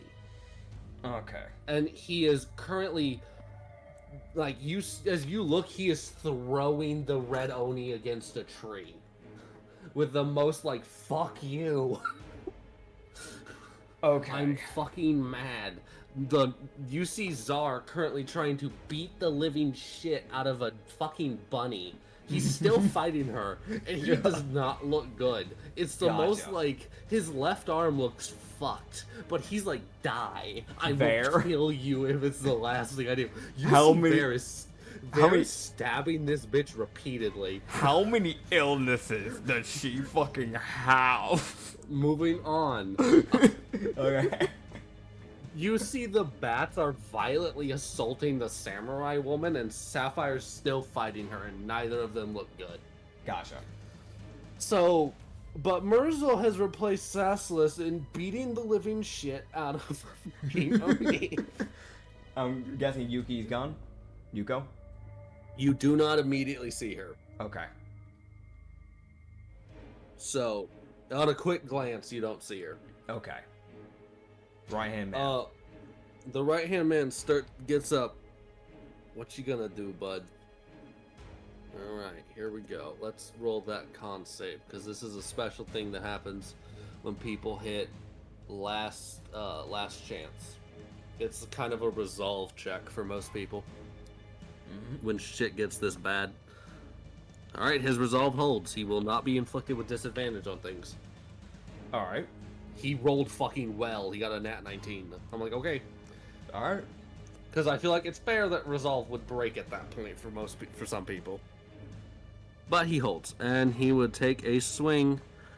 He would start to get up and look around to try and figure out, one, where the fuck is anyone? Yeah. Walk over, and he will take a swing at Masha. Alright. Which will hit, and then his second swing will miss. However, he does have to roll saves for all of his fucking spells he had active. Oh, yeah.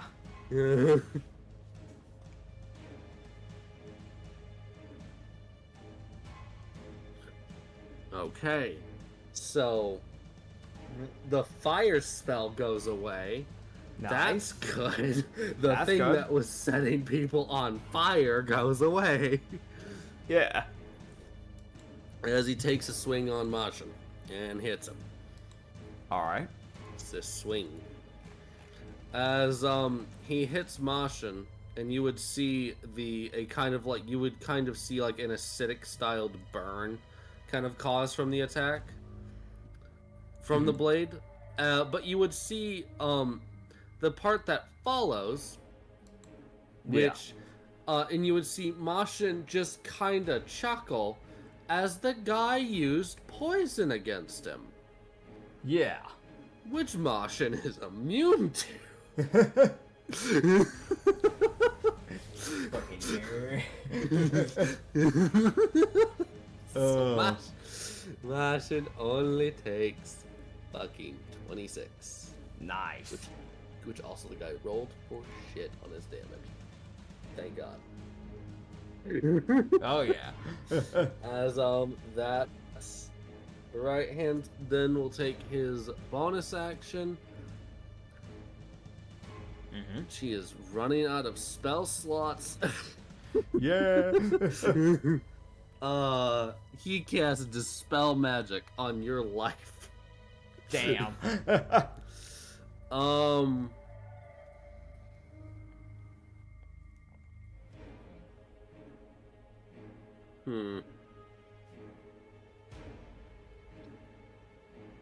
A bonus action. Wait, hold on.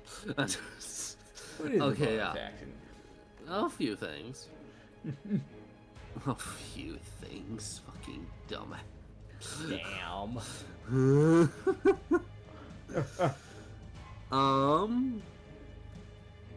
Alright, you would then see he uses his bonus action and a little tiny dagger pops out of nowhere. Like a little spiritual dagger stabs into Mashin. Damn. It's the most bonus action. Stab him. The dagger. Okay. Spiritual weapon, I guess. Yes. Gotcha. It's the most fucking kill this bitch, please. God, he's not dying. Fuck. Gotcha, I know he's a I am. paladin. Or cleric. Since he can swing twice, it's a safe guess. Yeah. Oh god. Alright, it's Katsu's turn. So you think Eyes of Forgotten, I just want to try and get one thing for sure. If we go another round, are my people going to start dying?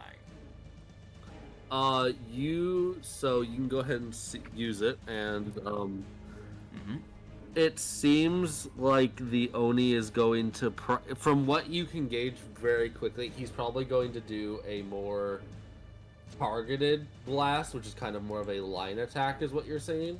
Uh-huh. And it is going to be aimed towards, Alice and Nermi are near each other, so it's going to be aimed towards them, so you can hit them both.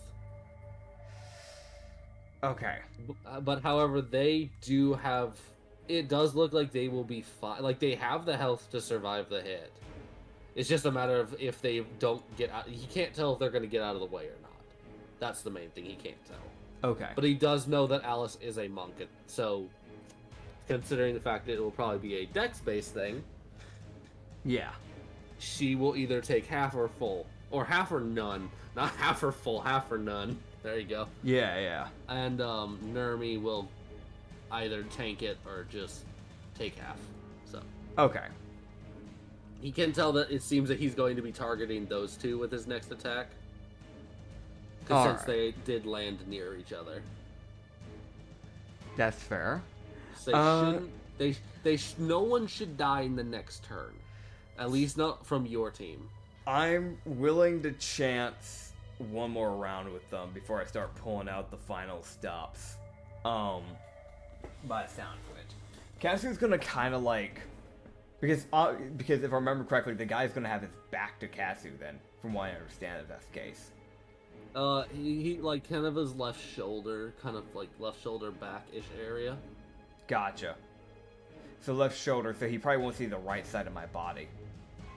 So I'm gonna look to...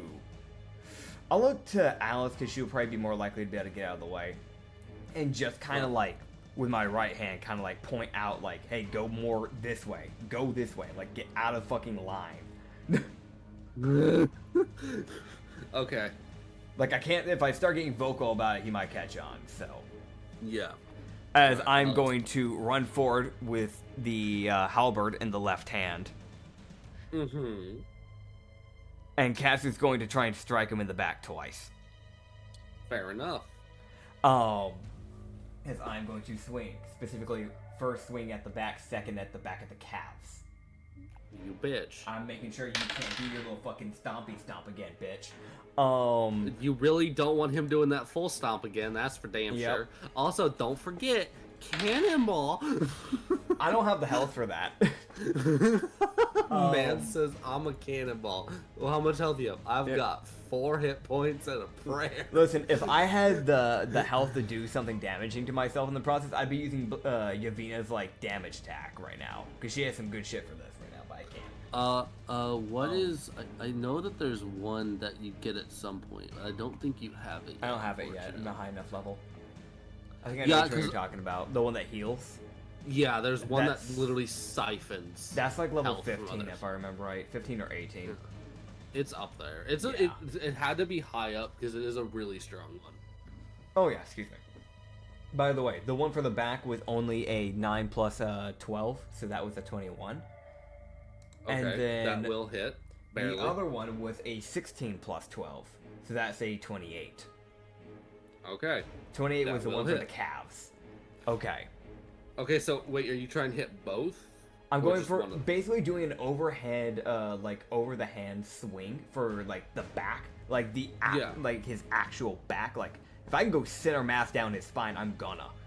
And then I'm immediately like as soon as it goes down the back and it hits the floor, I'm immediately using that momentum to swing his left arm wide and then slashing horizontally both of the backs of his calves. Okay. So first you're really gonna be hitting that left calf. Oh yeah, definitely.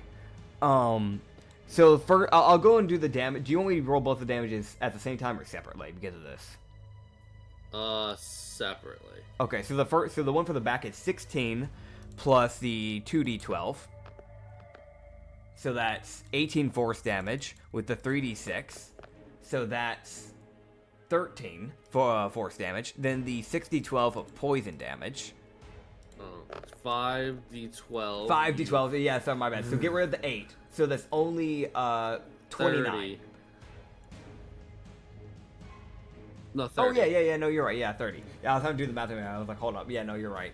And then 38 minus 8, 29. Yeah. My brain really died there for a second. And then the 12 radiant damage, and then the psychic damage, which is 1 psychic damage.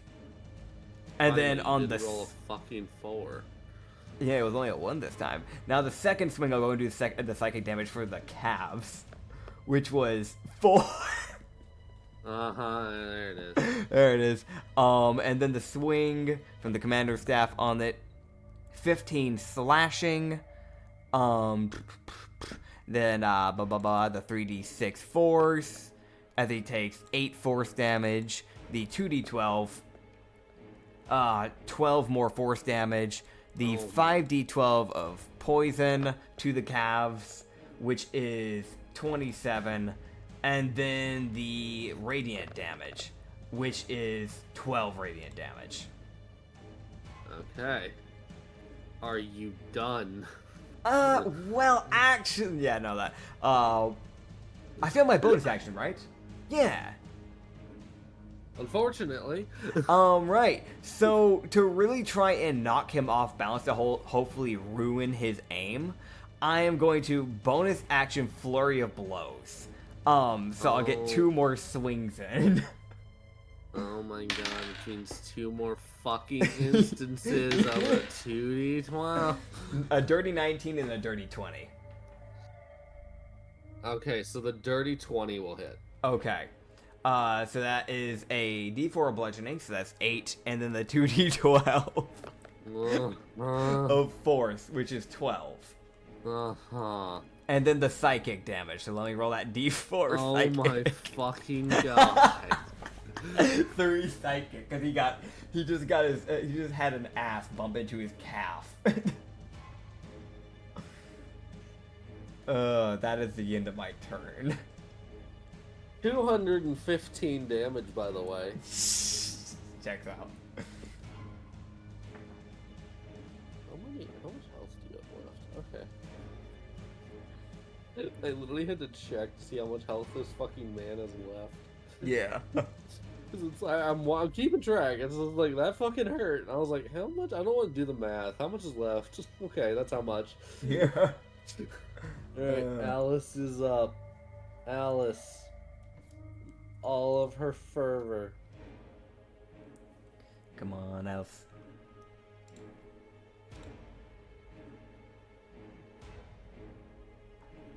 You got this, Alice. She moves away from Nurmi. Okay. Strikes a pose. Oh my god. And Is it fucking taunts him. Is it the same pose as Katsu? Uh-huh. Oh my god. And she sticks her tongue out at him. I like to imagine they fucking hit that pose at the same time. Like she sees him hip bump, and then from behind the Oni hitting the same fucking pose. Oh my god. That's her persuasion to make him attack her. An 18, fair. Charisma save.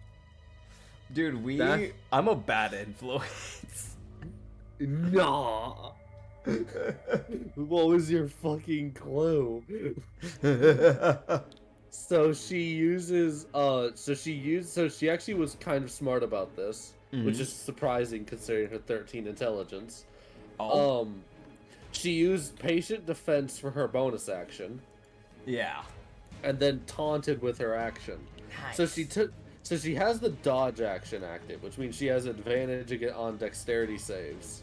Nice. So she's like, I know something's coming. Please attack me. Oh god, please don't. Also, fucking. It's the most like, if I fuck this up, I'm gonna die. Oh, dude. You got this, Alice. I believe in you. So that's her whole ass turn. Oh!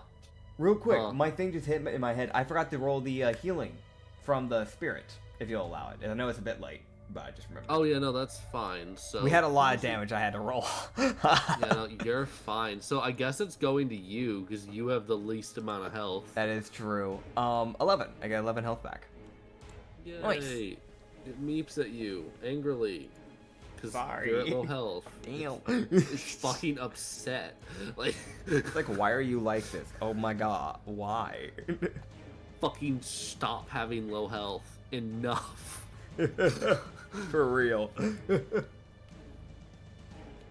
Oh, he can do that? Are you good? Yeah.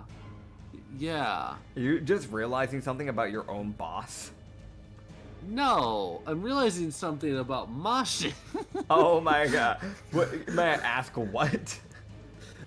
He has an ability called Down but Never Out. Oh, okay. It's a level 11 thing. It's for his Class? yeah, his Way of the Bloody Knuckle. That's his class. Gotcha. If you are unconscious at a turn, you can, whenever you do so, you gain 1 hit point and you gain additional 10 points. Oh, that's interesting. Neat. Yeah, they have a shot of Reed just getting back up. Yeah, like, unfortunately, I Because- just saw it. I was like, I saw temp health, and I was like, wait a minute. So the reason why, I can't actually explain this, the reason why it said Bloody Knuckle, if I remember correctly, is supposed to be designed after, like, boxers. So it's like the idea of, like, KO, you know, like, you get knocked down, it's like, okay, you got that 10 count, get up. Oh, man. I need to make a boxer PC one day, that'd be sick. Yeah, I actually love boxing, jokes aside, like, I fucking love that stuff.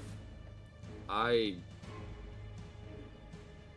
acknowledge it, which is more than I do for most things. Oh yeah, that's fair. Yeah, it's one of those, like, I don't know, I don't interact much with sports at all. I mean, I don't really either nowadays, but it's always been a sport that I've always been like, you know what? Respect. I'm being called. Hold on, we're gonna pause. We are back. The call is done. Where were we? Mashin. Ah, yeah, Mashin, yeah. They're talking about boxers and Mashin. Yeah, right, yeah. Alright, so Mashin's up. Mashin. Who you going for, bud? Yeah, that's what I thought. Time to kill this fucker. Come here. Come here, you stupid fucking dude who killed Hazir. Come here. This is fucking personal, and I'm cracking your skull on the fucking pavement. Yes.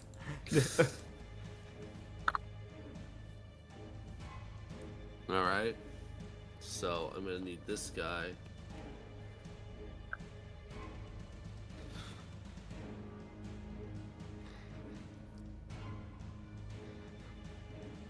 So you see Moshin walk up and grab this dude by the neck, lift him up, and then slam him on the ground and just begin fucking strangling him. Toxin excretion. No, that was just a fucking, I'm taking my action to fucking kill this man. Fair. Like, what are you doing to him? I'm going to strangle the life from him. Oh, okay. Yeah. Good to see you're in a good mood, Moshin. I'm it's just... Always. There's only malice right now. Oh yeah. And we're not talking about the D&D character. Yeah, you pissed off the fucking mycelium because his hat's missing. Yep. All got yeeted after that fucking explosion. Right, Nermie's up. Nermie. It's Nermie's turn. Let's go. She takes her action. Mm-hmm. She takes her bonus action. Nermie, please hit. You haven't hit in a while. She really hasn't. It's really sad. It is. By the way, the toxin excretion, let me, you know. Oh my god. 12 force damage. Yeah, it's force damage, yeah. Yeah. Damage, there you go, yeah. Guy looks fucking terrible. Fair. He's still alive. He does not want to be, but he is. Cause it's one of those, if he lives this, he's gonna get killed by someone other than y'all. Yep. So as you see, that's not the correct thing. That's incorrect. I'm wrong. I apologize. This Nermie cast Green Flame Blade on her glaive and attempts yet again to swing on this fuck. Nermie, please, for the love of everything, hit this man. Nat 18. Okay. Nat 19. Okay. Nat 15. She hits all three. Nice. 60-12. 28 force damage. Oh my god, the damage. Oh, she's rolling well. Oh yeah, there it is. Oh my gosh, she was just holding out on everybody. Yeah. She just wanted Hazir to go down. That's what this is. Gotcha, so she has a vendetta against Hazir. What he ever fucking do, goddamn. Yeah. No, I'm kidding. Yeah, the 28 force damage there. Hell yeah. God, that's not. Damn. Damn, that was a sad roll. That could have been 72 and it was 28. Yeah, it was a bad roll. It's fine. Everything else rolled at least decent. At least her glaive did. Yeah. For fucking once. Yep.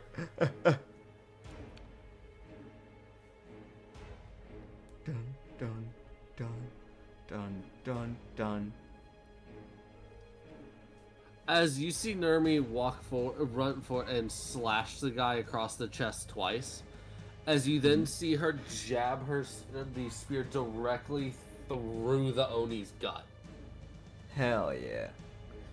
As she does 108 damage. Hell yeah. And brings the Oni to perfect 0. Nice. As the Oni stumbles back and falls to a knee, she takes her bonus action Mm-hmm. And you see her pull out a ring that she's kept in her bag the whole time. Yeah. And you see her put it she put this ring on her finger and then fucking decks the Oni with it.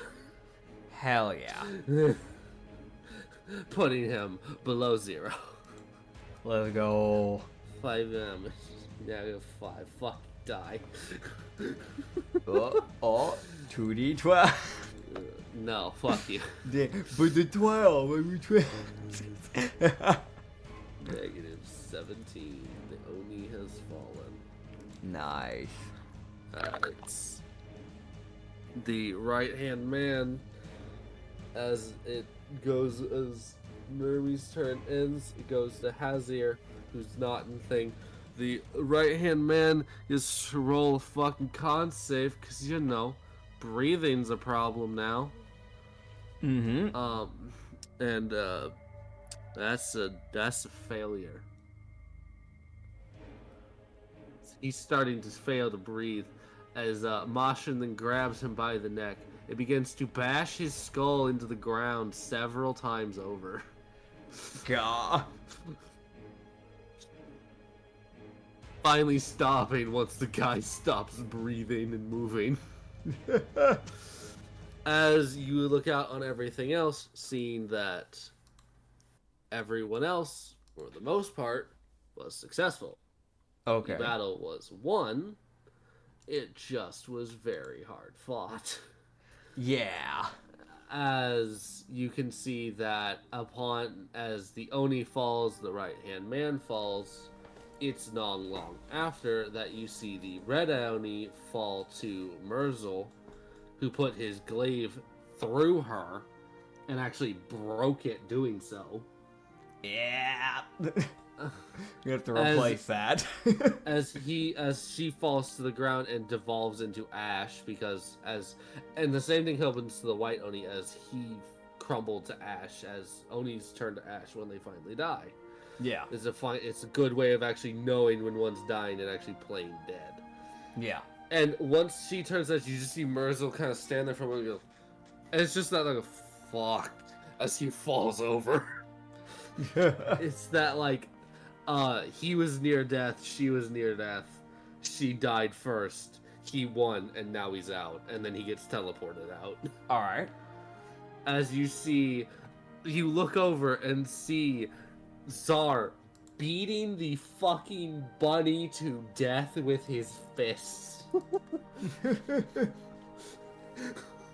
Oh, man. You don't know where his weapon went. Don't worry about it, man. And you see him finally drop this fucking mangled corpse of a bunny. And then you see him like shrink down to a normal null size, and you can really just see how fucked up his body is. Yeah. And you see Sapphire kill the samurai woman and also ends up collapsing as well. Drink their blood. Drink their blood. The bats eat the girl. Yeah, they eat her face off. Hell yeah. So yeah, everyone who fell unconscious was Merzel. So as you guys would all travel back, courtesy of a teleporty Emrak, everyone who got knocked out was Hazir, Sassilis, Merzel, Sapphire, and about 5 of the gnolls. Okay. So and basically everyone else is like bloodied, if not crippled. I'm crippled. Yeah. 49 health in a dream. Yeah, and that's after healing. I want to mention, if it didn't go, if it started getting ugly, I was prepping next turn. If things got bad and it took a turn that I didn't foresee, I was gonna fucking pull the Orb of Dragon kind out. I had that ready. That's why I said, I've got one last turn.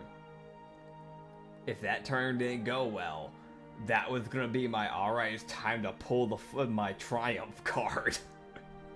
It may lead with a little bit of disaster, but I'll pull it. You barely won in time. Yep.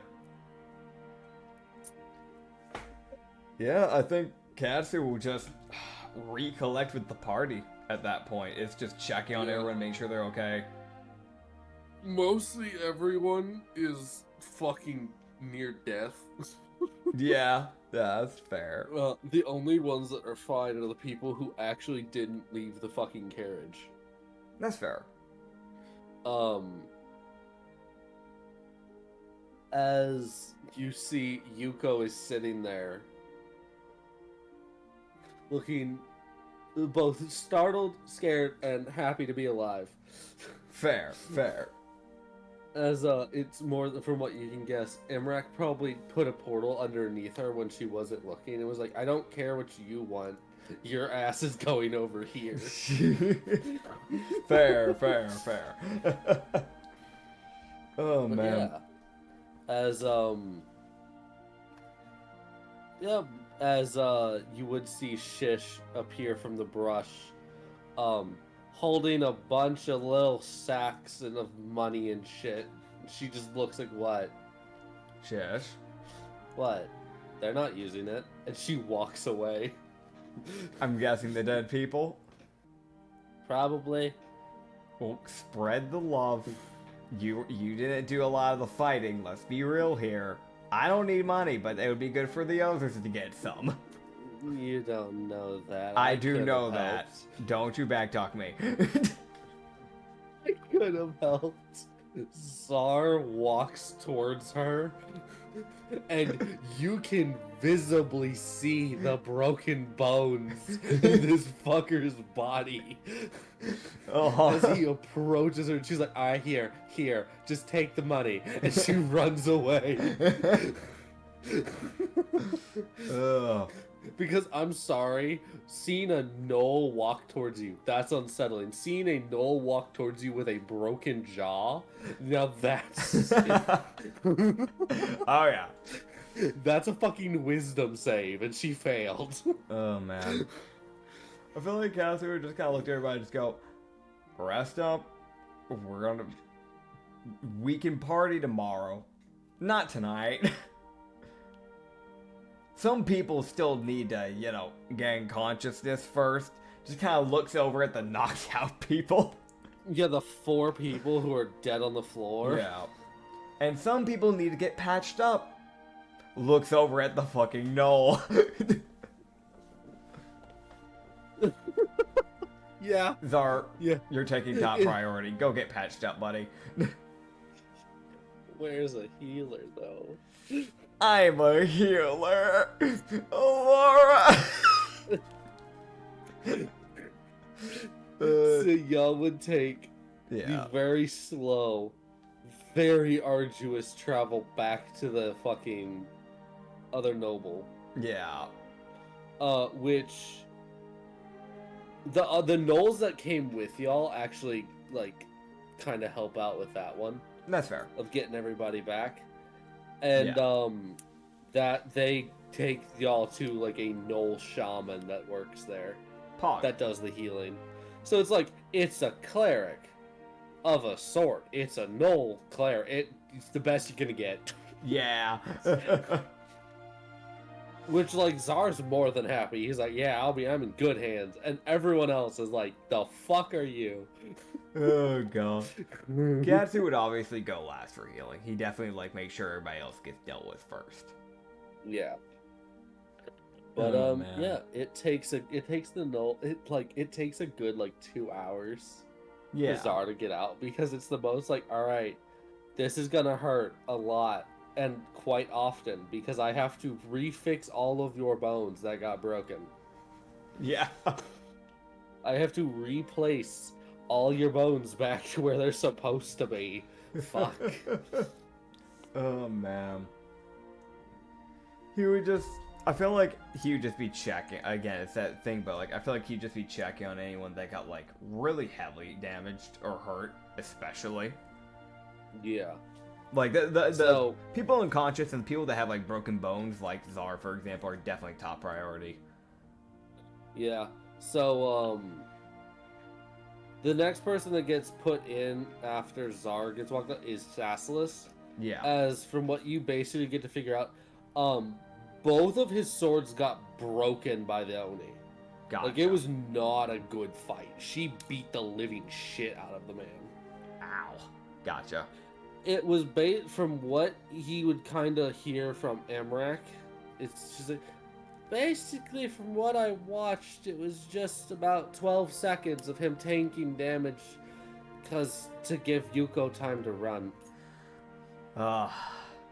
Because his swords blocked about one hit and then started breaking. Yeah. That's a pain. I should have brought Yuko, but she was so insistent. And she was a good distraction. She definitely got their attention. That is true. That is true. However, Like- Sassalus has already had enough of a beating throughout his life. He really didn't deserve to get beaten down on. Emrak, have I told you about Sassalus? Nope. All I know is he likes spells. He was a hostage in an orc camp for years. Oh. He was kept in a cage, forced to blacksmith. He's a jester. And was beaten constantly. Oh. Well, So- at least he can remake his weapons. Yeah, that's true, but... But also, orcish metal is probably why it broke. Yeah. Yeah. That's probably the case. Either way, I mean... If anyone was going to go with Yuko, I would have sent him no matter what. He's definitely one of the better people for protection last second. The wall proved that. Oh, he used all of his little tricks. I can used his imagine. tricks. He was sitting there dancing while she was just trying to hit him. That checks out. That seems about right with him. Once his swords broke, he's like, well, I guess I'm not actually fighting. I'm just going to be annoying. Fair enough. Well, I'm glad he's Yeah. alright either way. Yes, I should have gotten him out a little sooner, but I thought he was fine. Then he stopped moving. I mean, you're having to make last second calls. You did the best you could. Yeah. I was also keeping track of everyone. And then I saw a building explode. Who exploded the building? The Why did the Oni. building go boom? He grabbed Alice by the leg, threw her onto the floor, and then stomped on her, causing a shockwave. I won't ever forgive that man, and if I ever die and go to hell, I will track him down personally. I will make his life a living hell. Every single fucking day. He thinks he's in hell now. Just wait till I show up. That is a threat and a promise. That's not a threat. It's simply a promise. Oh. They say there's only 7 layers of hell, but I'm gonna make an 8th, and it'll just be dedicated to him. There's 9, motherfucker. You're gonna make number 10. Oh. That is a personal. This is a promise. You better be ready for me if you're hearing me right now.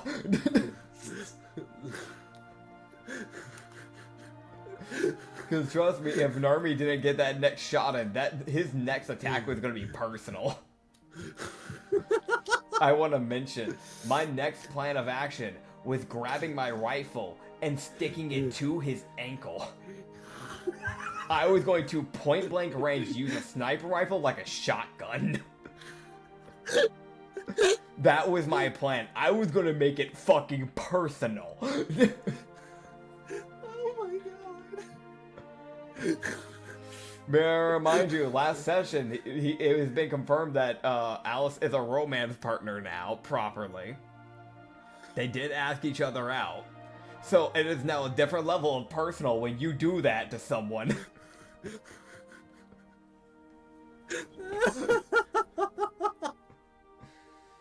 Oh my god. The Oni said fucking die. She said, but what if I rolled? Oh. There was gonna be like, because I had 2 shots. One was gonna go for the ankle, the other one's gonna go directly for the balls. I should mention that. I'm not surprised. You hang out with Dylan a lot. No. I'm pretty sure I influenced him doing that shit. I'm gonna be honest. Nah, couldn't be. Nah. But yeah, no. So, kind of a little epilogue for you. Oh, my order's been dropped off right before epilogue. Keep talking. Headphones off. My order's been dropped off. Ooh. Getting up. What the fuck? Alright, well, everybody. Hey, everyone. What's going on, everybody? Well, that was the Big Bad Evil Man. Big Bad Oni. He didn't do fuck all for the first, like, half the fight. And then his shit got separated.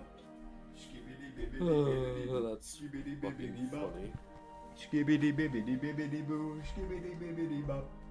I should mention this.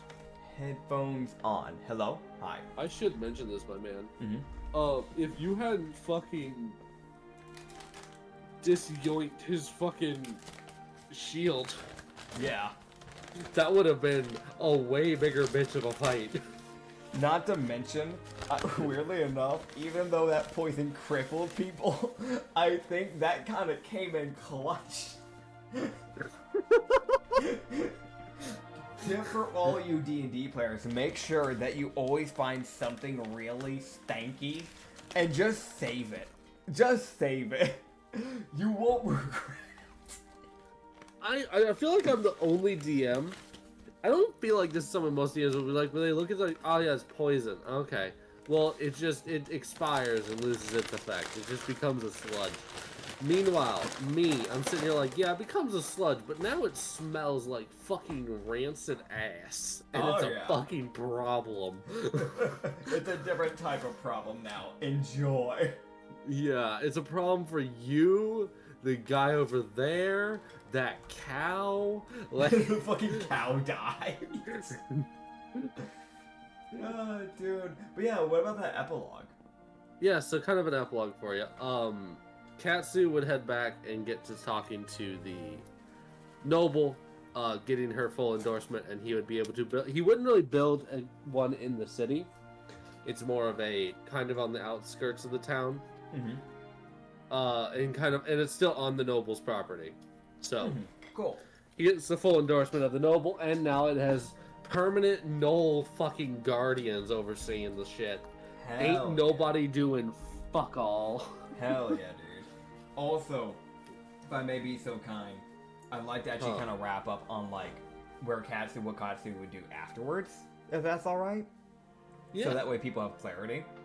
Katsu would, after this, he would get that project they talked to Murzel about started. So the funding of eventually getting his home taken over and just back in place. If I'm gonna be honest, Katsu does not want to rule a country. If they take it over, he's just going to basically hand the reins over to Murzel directly. Fucking fair. On top of that, he will also finally actually get his home back. So he would move over to Kibai, because that's a little bit of a safer area for, I don't know, fluffy folk. It makes sense. Yep.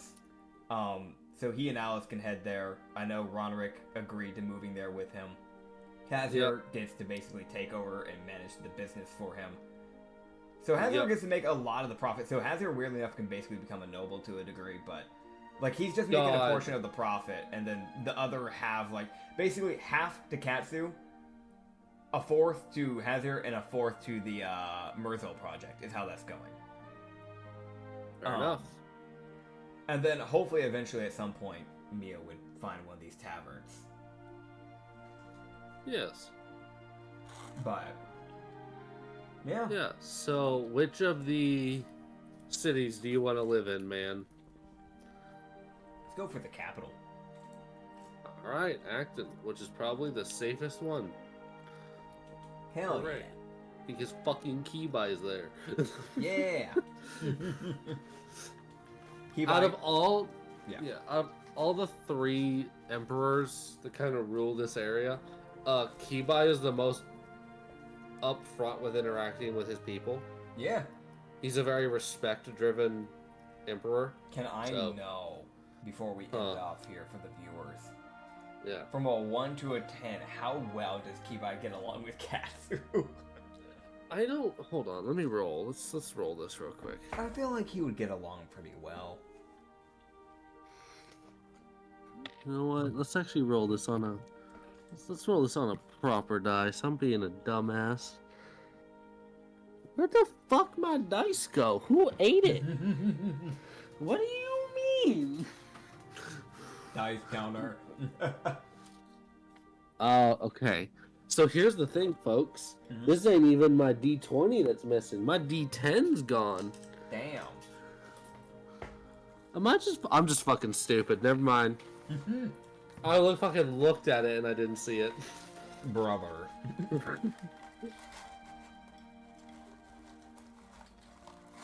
So, okay, yeah. It's about like a 7 out of 10. Okay. It's the one thing that gets him sometimes is just how fucking literal Katsu is. Yeah. It's not as much of a problem for him because he doesn't make jokes very often. He's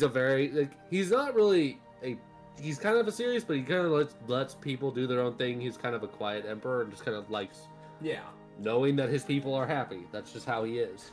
Yeah. His queen, his queen is more of the one that makes the jokes and is funny. Yeah. She's also I will actually pull up her image real quick so I can actually remember what she is. Yeah. She is a fire Genasi woman. She's a half fire Genasi. She's a half Tabaxi, half fire Genasi. So she got this fucking weird mix going on. Yeah. For her. Which means her lifespan is gonna be fucking weird. Oh yeah. So she's got the obscene hair of a fluffy folk, but it has that fiery color of orange. Which, so I actually send her image. This is the Empress. So this is. Stop eating. Bro. Not allowed. How dare you eat food? Sir.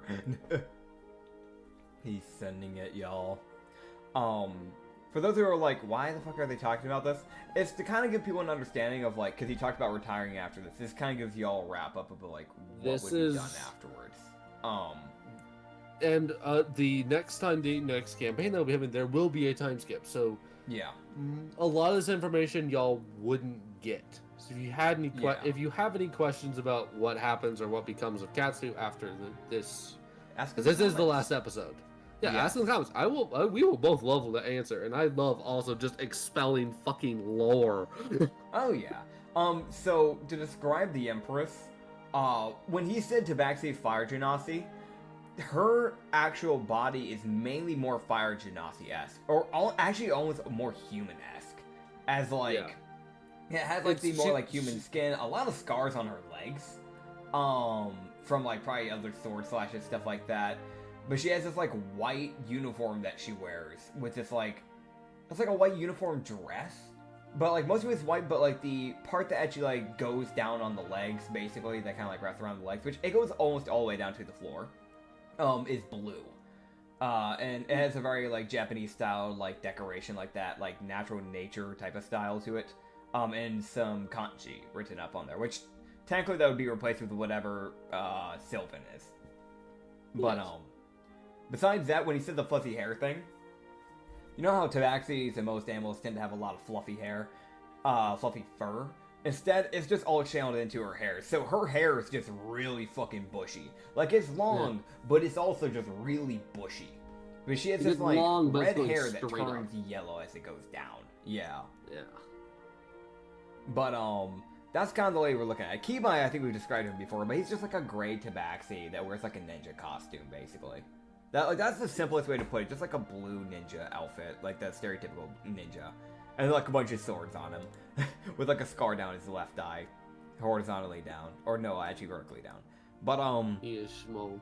Yeah, basically Katsu would just kind of buy a house, move in with Alice, Ronrick, you know, he vibes in the place, hopefully. Not getting himself in trouble. Hopefully he would meet up with Alice. And I think Yeah. that about sums everything up. For those who don't know, in case you still want more content from us, we do have the Rum and Harbor campaign, which has just recently started getting uploaded. And on top of that, we are also going to be putting out another campaign real soon to replace this one in its stead, as it has been ended. Time skip. But yeah, it will be a time skip, but it'll still be in the same world. Whereas in Rum and Harbor, I'm the one DMing, and it's my own world. It's One Piece themed, so if you like pirates, if you like anime, you'll probably enjoy it.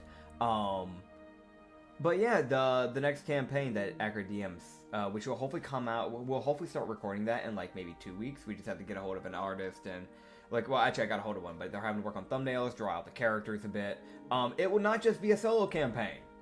Fun fact, he will be DMing for myself and Tic Tac Dylan, who's also in Rum and Harbor, and has been in one shots in the past. However, trust me, and I promise you, because I know some people got overwhelmed by his insane energy, it will not be that case this time. He will be chilling out because he's not doing a one shot. So Yes. don't have to worry. Yes, the things are about to get very Different. interesting. Yeah. Oh, one last thing that we should mention before we end off. There is a unlinked campaign on the YouTube channel. It will not be going up on Spotify. It is called the Siege campaign. I won't say anything about it. All I'm saying is that we got a few sessions into it. If you want to check it out, you can. You just have to find the playlist on the channel. You just can't. It's just not out publicly. So you have to actually go out of your way to look at the find the playlist itself to actually get to the videos. Oh. But if you want to check it out, it'll probably hint at some stuff that'll happen in the future. That's really all I'm gonna say. But it has been. We're not going any further into the campaign. It's been like months since we touched it, and on top of that, we realized, oh shit, doesn't really. We don't have a way to really make it interesting because. So, I can tell you everyone this, and this is Yeah. from me as the DM who has to tell this story for these people. Problem with this. In that campaign, the character went out of his way at a very early level to go get something that was very strong that he found on accident. Yeah. Because it was a very natural high roll that he managed to get on what item he found. The problem with that item is that it is leveled from someone who's like level 18. Mm-hmm. And he's level 5. Yeah. So as you can imagine, huge imbalance, and we would be steamrolling the entire campaign. In other words, there would be like almost no challenge and nothing interesting. Yeah, Sadly like enough. it was more of a like, okay, how do I make a boulder walking through a town interesting? Yeah. Yeah. It's like watching a horror film. Instead of watching the survivors, it's like it's You're coming watching from the horror- monster. Yeah, you're watching the monster. Like you're just rooting for the monster to kill people rather than like, oh, get out, be safe. No, it's, oh my god, this is not okay. But yeah. I want to thank everybody for watching the Brothel campaign. This has genuinely been a really fun one. It's funny because I think maybe like 3 or 4 sessions into this campaign, I could not get into Katsu at all. That's why his voice changed quite a bit early on. Yes. And we even had like this moment where like we started doing the Hidden Garden campaign, and I was like, fuck it, you know what? I'll draw a thumbnail. We'll put it up on YouTube. I need a break from the Brothel campaign because I just couldn't get into it. But when we hopped back into it, I don't know. I think I just needed that pause. So if you actually go back through the whole YouTube channel, you can see there's like a few weeks where we just didn't post any Brothel campaign. But it's good to have everything up and going. I'm glad we did this. I'm glad we didn't back off or like cut the campaign short. Like I think this was really good.